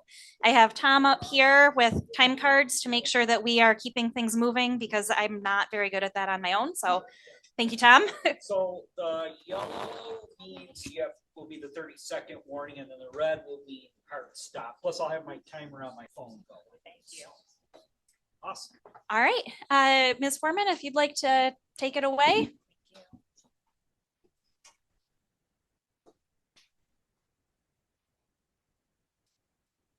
Just wanted to make sure I had my iPad up so I can take some notes and things from you all. Hello, everyone. Thank you for having me today. Thank you to the Washtenaw Democratic Party for this opportunity. I'd like to introduce myself first as a neighbor. I have lived in Washtenaw County all of my life. I have lived in different places in the county, but I have been, this is home. Washtenaw County is home. And so I'm running as a neighbor, a friend, and a fellow member of this vibrant community. As we gather here today to discuss these things that are going to shape our lives and our community, I am a proponent of real people, real families, and real struggles. I come from relatively humble beginnings. I was raised in Ypsilanti Township by my grandparents, who were both UAW retirees. They were still working at the time. And they instilled in me and the community around me the values of service and compassion. I attended Belleville High School. And so my journey from Belleville High School to Washtenaw Community College and other educational endeavors has been a testament of resilience and strength. Everything has not been easy. I'm running to work on issues like the continued attacks on reproductive health care, continuing to invest in education and find solutions to affordable housing. These are not abstract concepts, but we're talking about the very fabric of our society and the opportunities that we have for future generations. I'm running because education is my passion. From my time as a paraeducator in Ypsilanti schools in the middle school autism program, which was great. The class, when I left the school district to go work for Representative Felicia Brabec in Lansing, my last class is our seniors this year, and I'm very happy that everybody is graduating and going on to do some really great things despite their differences in learning. I also graduated from the Michigan Education Policy Fellowship Program housed at Michigan State University. Go Green. Okay, I know where I'm at. I wasn't sure. Just, Spartans move around. And one thing that I got to work on as a legislative staff member is the record investments in education for all the schools in Michigan and the debt relief for Ypsilanti Community Schools, along with the rest of the Washtenaw County delegation. I'm running because the last 3 years as a legislative staffer have changed how I view public policy. It's helped me identify gaps. We would get a list of bills that will be going out onto the floor, and I would see the bills and I would research the bills and be able to know what's going on so I could inform Representative Brabec better. And I saw some gaps, and those gaps were definitely caregiver support and senior support. I believe that seniors should be able to age in place and age with dignity. My grandmother's full-time caregiver. She will be 90 on Halloween, and it has been a struggle to find the correct support and care for her. I've also seen one of the biggest issues I've seen is consumer protection. And when I say consumer protection, there are two things that come to mind. Those are junk fees. So how many of you have bought tickets to go somewhere and then they charge you a service fee on top of a service fee on top of a service fee? Those type of things. That's really annoying. And it just eats into, the money and the very little money that most of us have. And also DTE. We have had way too many service disruptions, way too many outages, we cannot rely on DTE to be a reliable service provider. So I look at the legislative system though with hope, and hope that I can continue the work of the Democratic majority legislature where we made promises and delivered on them. I've worked as a Get Out the Vote organizer at the Student Advocacy Center in Washtenaw County. I'm a member of the Washtenaw County Democratic Party Committee. I'm an elected precinct delegate. I was the former treasurer of the Washtenaw County Democratic Black Caucus. I was appointed to the Washtenaw County Brownfield Development Committee.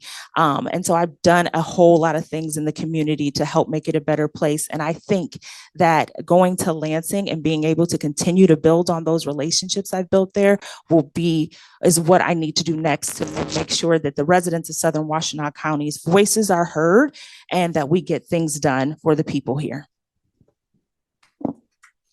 Thank you, Ms. Foreman. Ms. Mohammed, if you would like to take 5 minutes to tell us about yourself.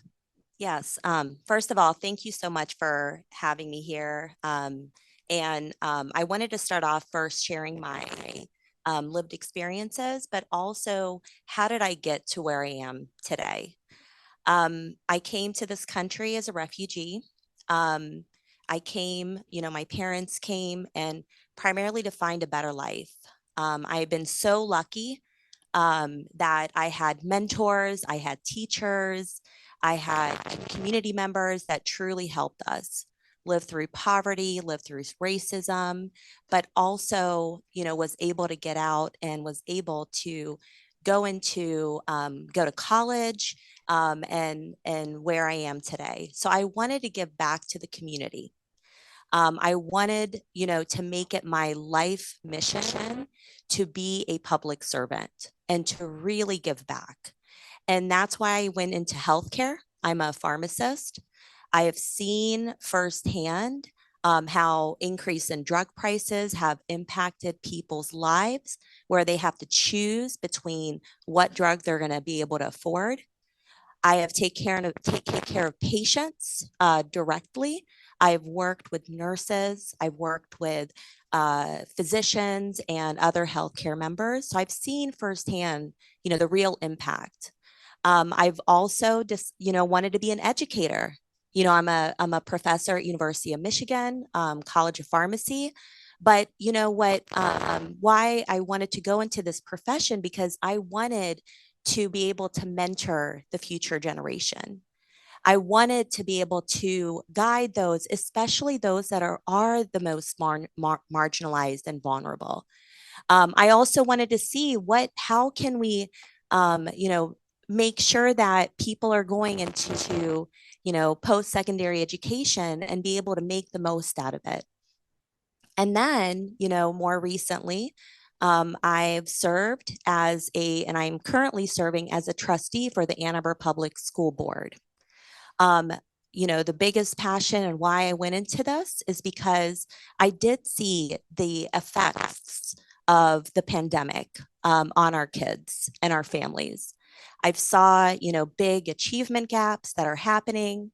I saw, what is going on. We need more funding.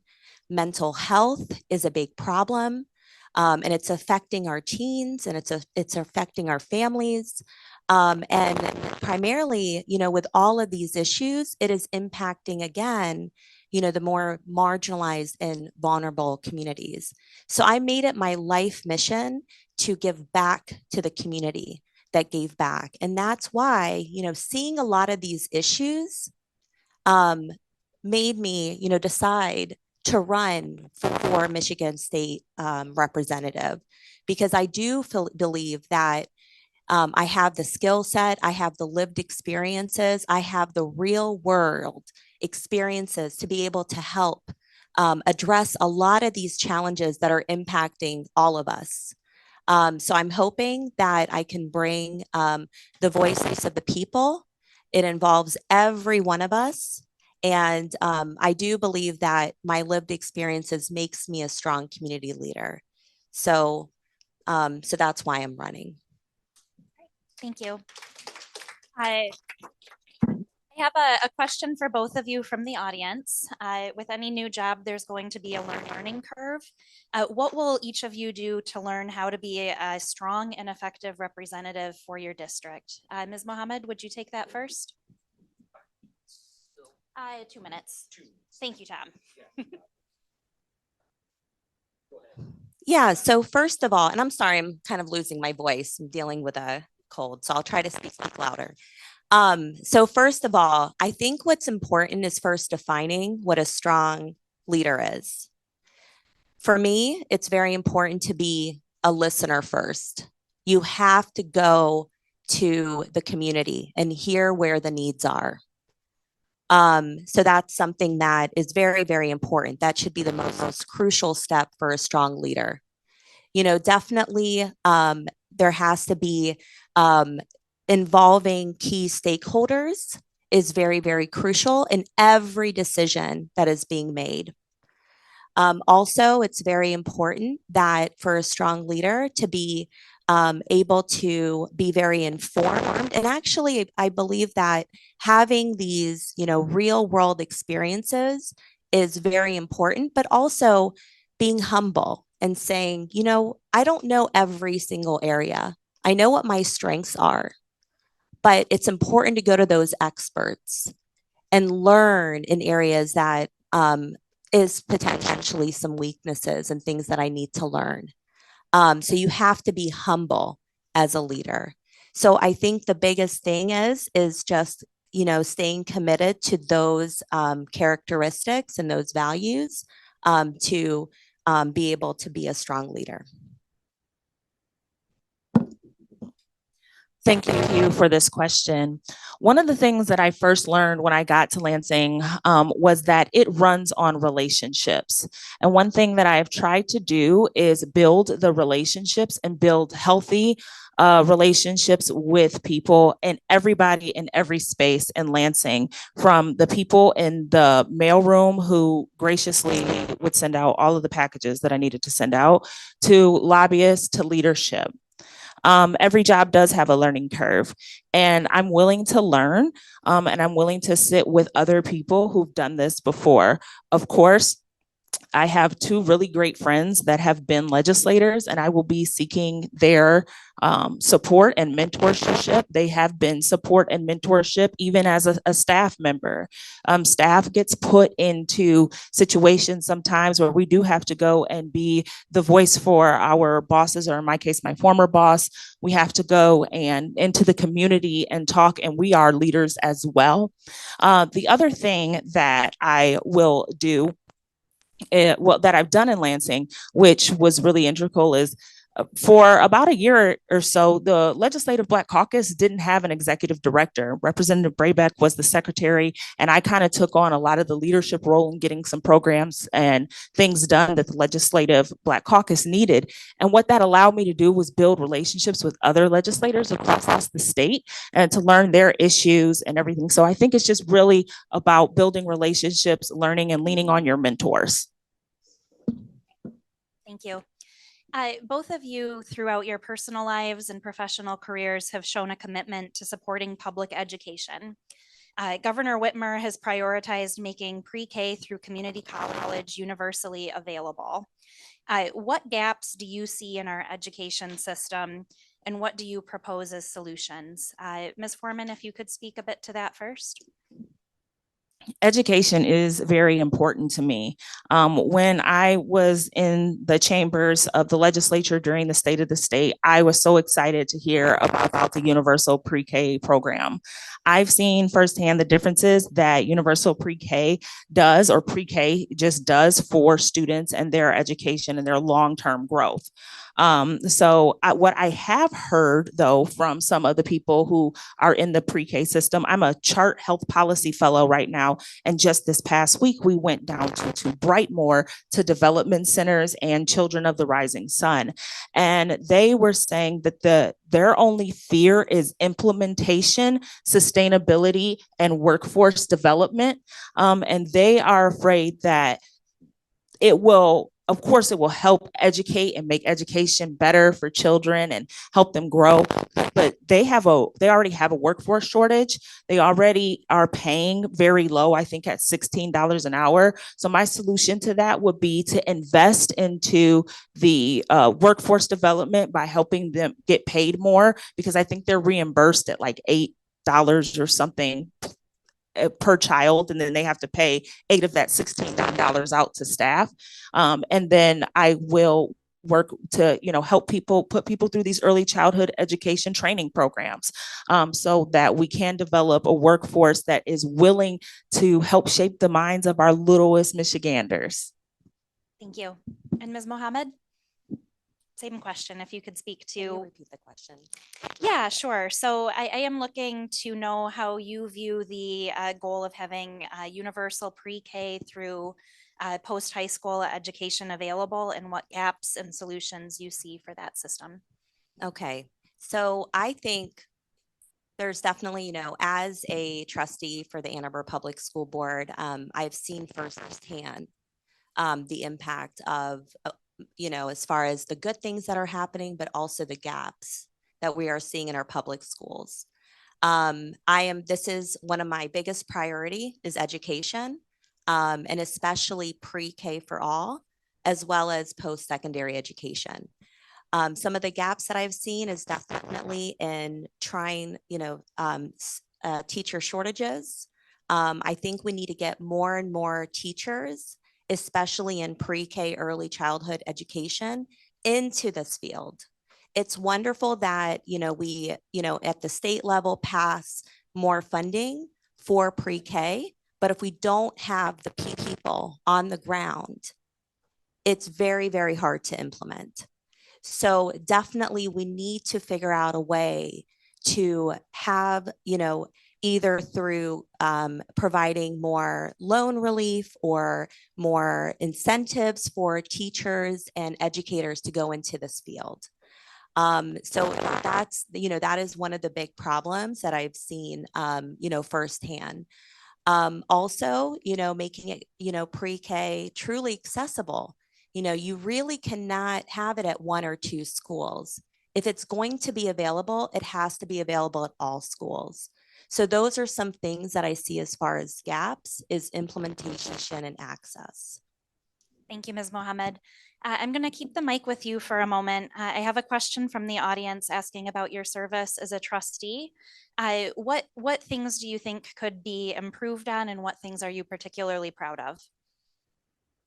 So as a, as a trustee and as a former board president, I do stand with the decisions that I've made because they were, for me, I stay true to my values. I stay true to what I feel is the right thing to do. I want to, continuously advocate for addressing, the achievement gaps that are happening, our resource gaps, and especially those that are impacted are our Black and Brown students and families. What I'm proud about is, again, seeing kind of the issues, any of the red flags, again, these marginalized and vulnerable communities are being impacted, and really advocating for more programs, more support, through our public schools. Definitely I want to do more. I am a humble person that I feel that, I need to learn more. Advocating more for, working with state representatives, working with the community to be able to fix some of the problems, especially related to the budget, especially related to, collaborating with partners to understand how we're going to address the literacy crisis that's happening in our county and in our schools. But that's those are the things that are important. Thank you, Ms. Mohammed. Ms. Foreman, in the same vein, you've been working with Representative Brabec for some time. In that work, I'm sure that you've had to prioritize certain bills, certain goals, and some maybe don't get the attention you would like for them to get. What areas are you particularly proud of from your most recent work, and what areas would you like to improve on? I'm very proud of the work that we have done surrounding organ donation. Our first bill was the HOPE Act, which allowed for HIV positive to HIV positive organ transplantation in the state of Michigan. Prior to this bill, that was not something that happened, and it has literally saved lives. I'm also very proud of our work around access to mental health care.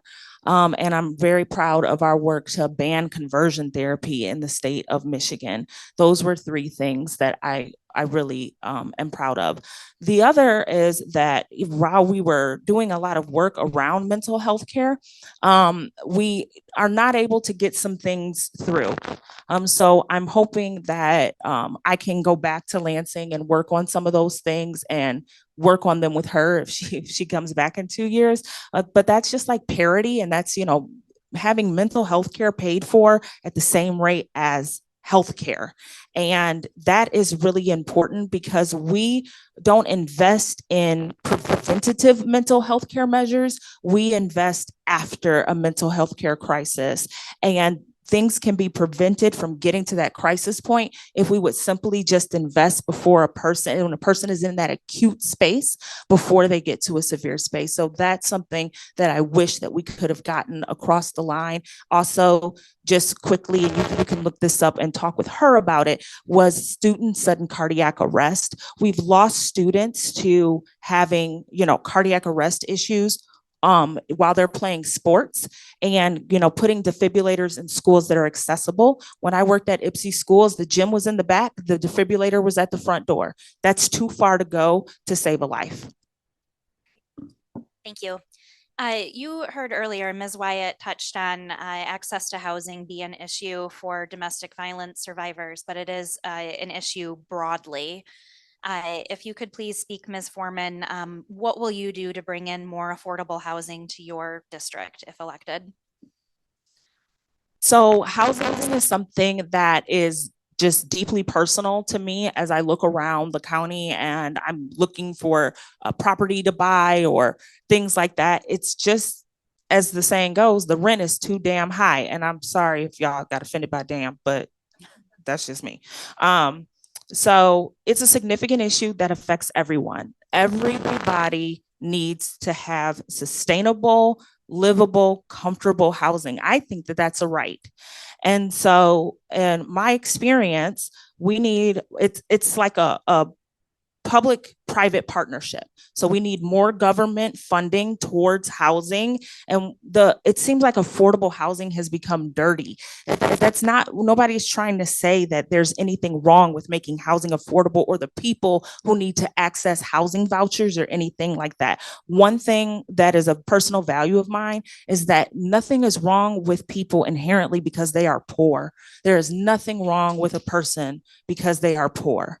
And then having been a former zoning board and brownfields member, zoning codes need to change as well so that 1 acre of land to build housing, that's either not enough or that could be too much. And so we can change those zoning codes and apprenticeship programs. I recently attended U of M's annual economic outlook at Washtenaw Community College, and building permits are way down compared to 20 years ago. And one of the reasons is that there are not enough workers in skilled trades. So investing in that higher education, post-secondary education to get people into the trades, to make these good paying union jobs, to build the houses that we need to sustain our economy, our future, and the housing needs in Washtenaw County. Thank you. How about you, Ms. Mohammed? What will you do to bring more affordable housing to the 33rd district if elected? So I have seen, firsthand how the lack of affordable housing has impacted our community. People have the right to be able to work here, go have their kids sent to school here, as well as live here. And what's happening more and more is that more and more families, especially those that are working here, are being pushed out, of our community. This is a big problem. It's a big problem because we need to be able, first of all, it will impact our workforce because again, people have to now decide whether or not they're going to commute to come here and work here versus not. It's impacting our schools. People are deciding, do I continue to send my kid through the public schools, in Ann Arbor or in Saline versus having to go where they actually live? So it is a big problem, and it is an issue from when you look at the climate. I mean, again, people who are working here, have the right to live here. So what's happening is, again, increase in transportation does further impact our climate. So this should be a huge priority. We need to incentivize for more affordable housing projects. We need to ensure, find creative ways working with local government officials to try to figure out how to increase housing. It is something that is, on my radar as we're adjusting and trying to address what's happening in our public schools and the decrease in enrollment. So it's trying to find creative ways to truly address this. And one other last point, rent.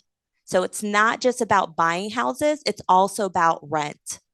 Rent, it is becoming more and more and more like increased prices in rent, and we need to control that. Thank you. From the audience, Ms. Mohammed, I'm sorry. The 33rd district is home to the Washtenaw County Veterans Services. How do you plan to support this organization, connect with veterans, and represent them?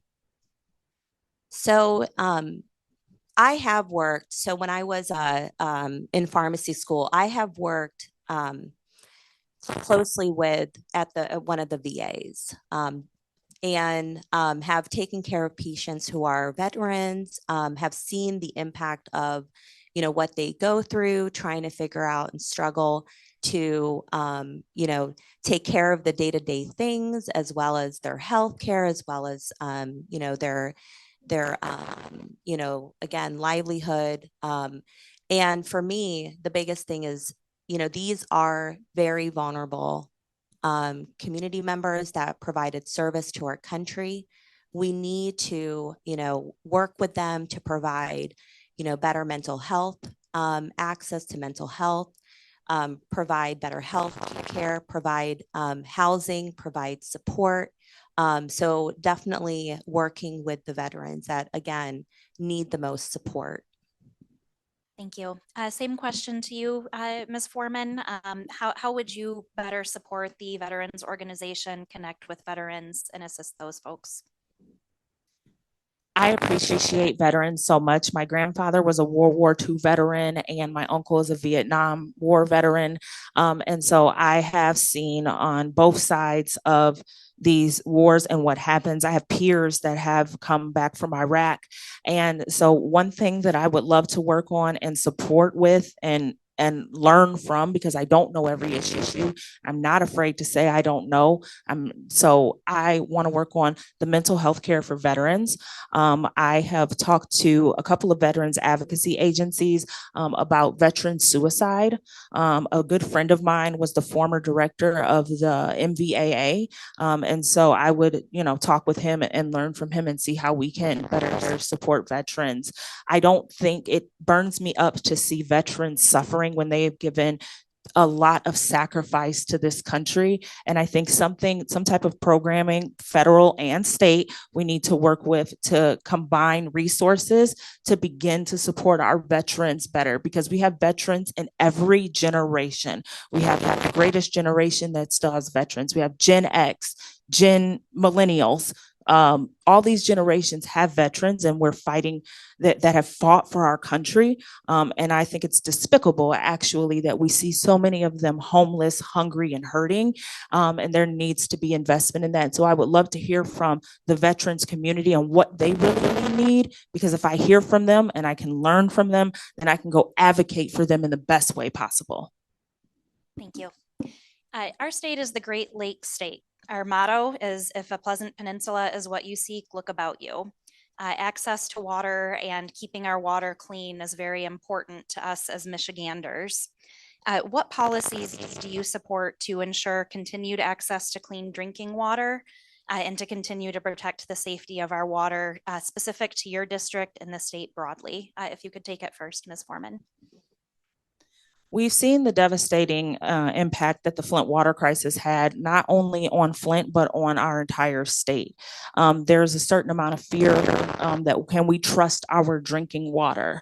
And then with the Flint water crisis as well, we are going to be dealing with a generation of children who is lead poisoned. And I don't know if we're prepared to deal with that educationally, socially, emotionally.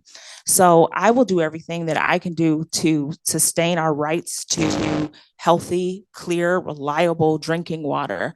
I believe that the water system in our state needs an infrastructure upgrade.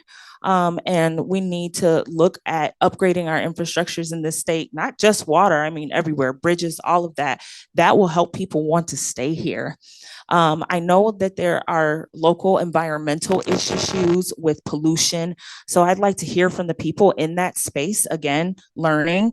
I do consider myself a bit of an environmentalist. I mostly have worked in air quality and building decarbonization, but water is a right. Fela Kuti, a Nigerian nationalist, wrote a song called "Water Gets No Enemy." We all need water to survive and thrive.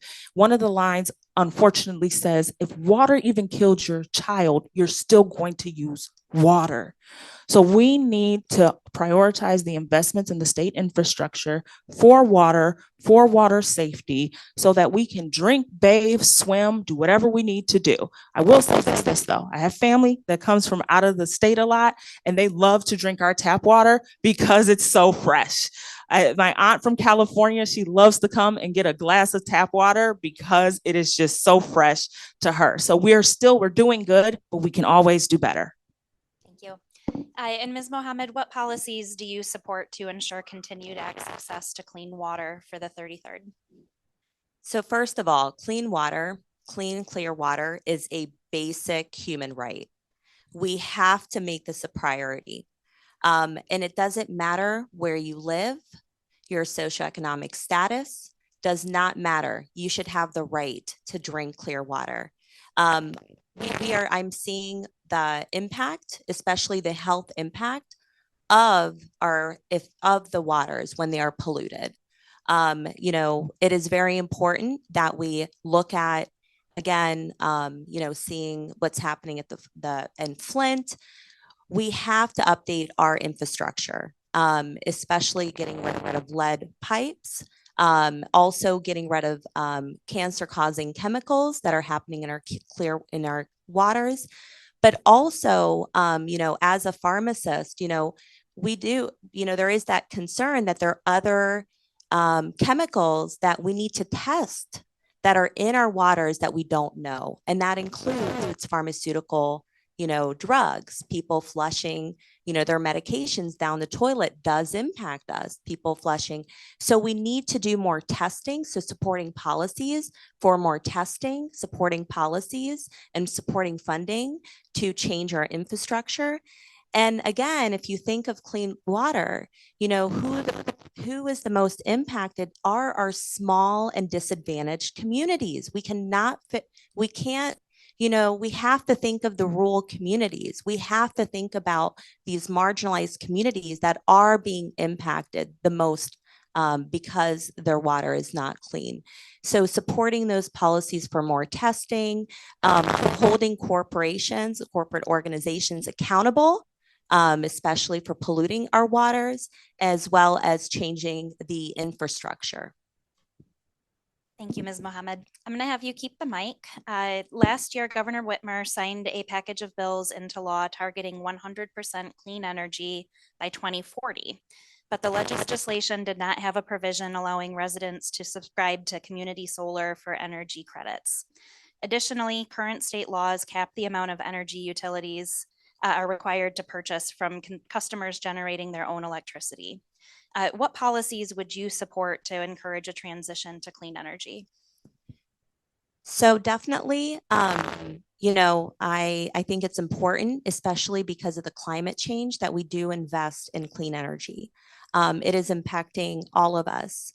I would love to see more control at the local level to be able to invest in, you know, such things as providing, you know, electricity, you know, being more and more involved in funding to increase our solar capabilities, as well as, you know, our electricity. I think there needs to be a lot of work that needs to happen. We need to give the power to the local municipal governments to be able to do this, but also support it from the state level. It needs to be a priority because, you know, every day we wait, you know, we're seeing more and more impact on our climate. Thank you. Same question, Ms. Foreman. What policies do you support to help a transition to clean energy, whether that be community solar or something else?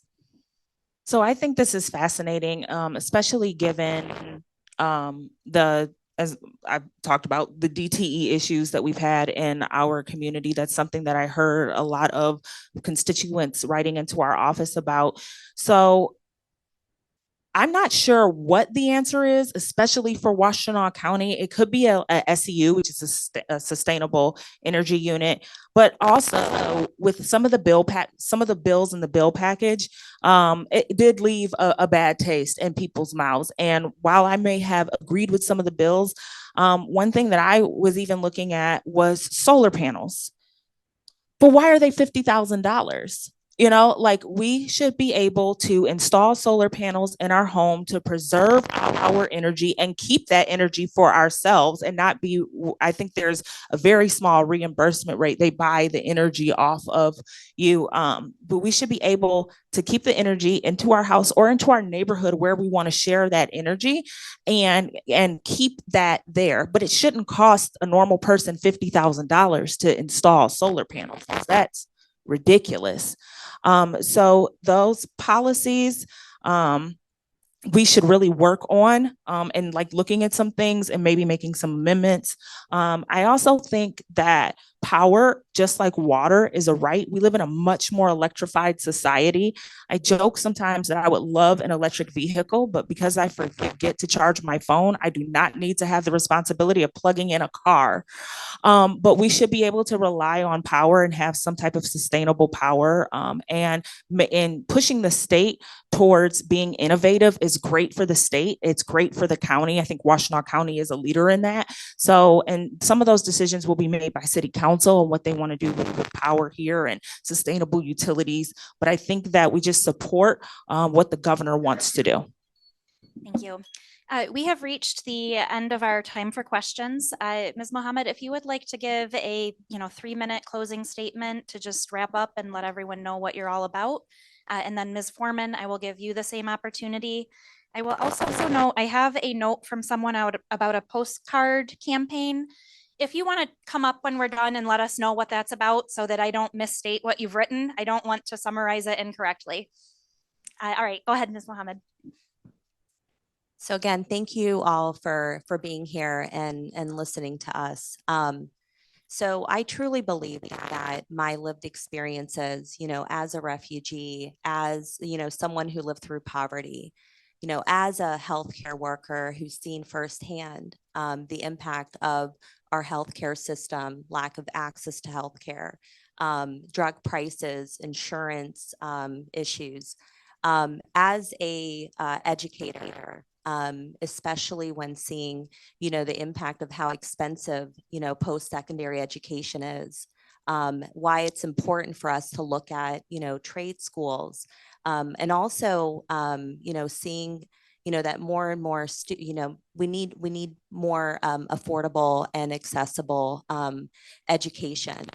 But also as my lived experiences as a trustee of the Ann Arbor Public Schools, just seeing firsthand, especially how the marginalized and vulnerable communities are being impacted every day. The literacy crisis, we're seeing how we are having people come in, to community college or to universities not able to read. Firsthand, the budget. I mean, we do need to do more.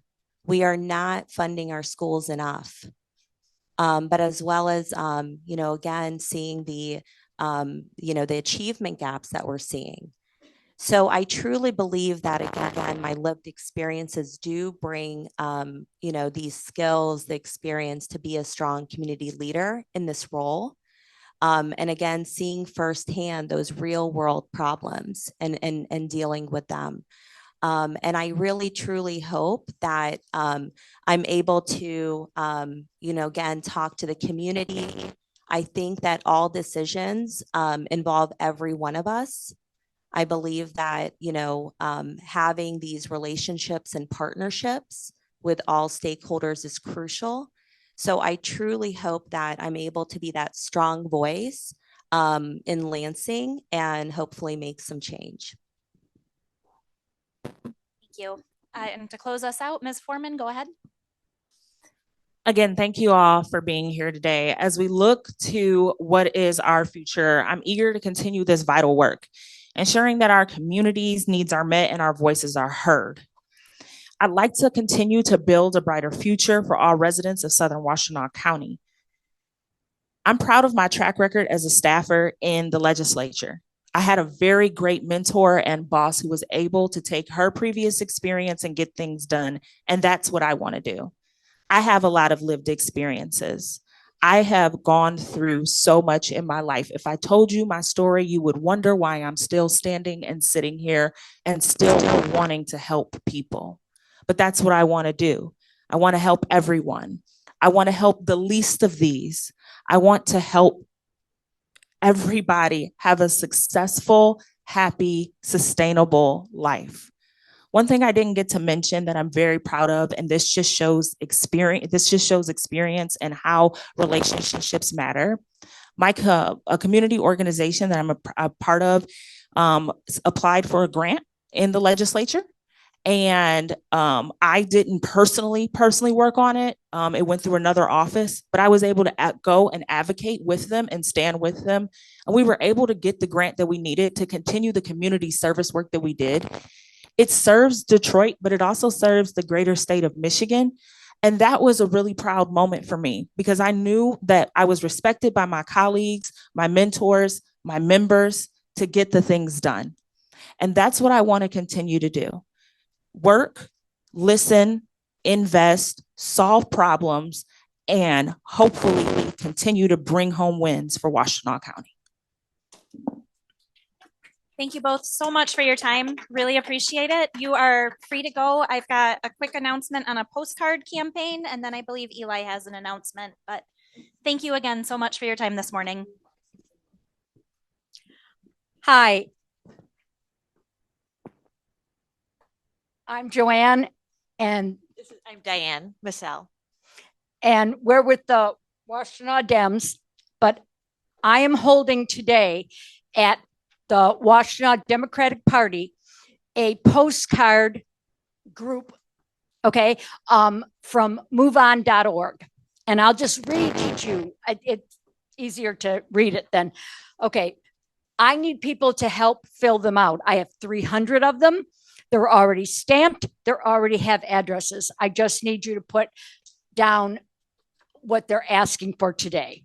And what they're saying is these are going to be sent to the key surge voters that could sway results in their states. And the ones I have are for Michigan, by the way.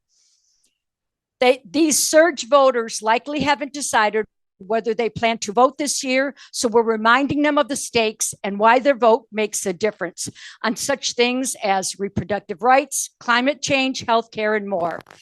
They're called occasional voters. They are the ones between 18 and 42 years old.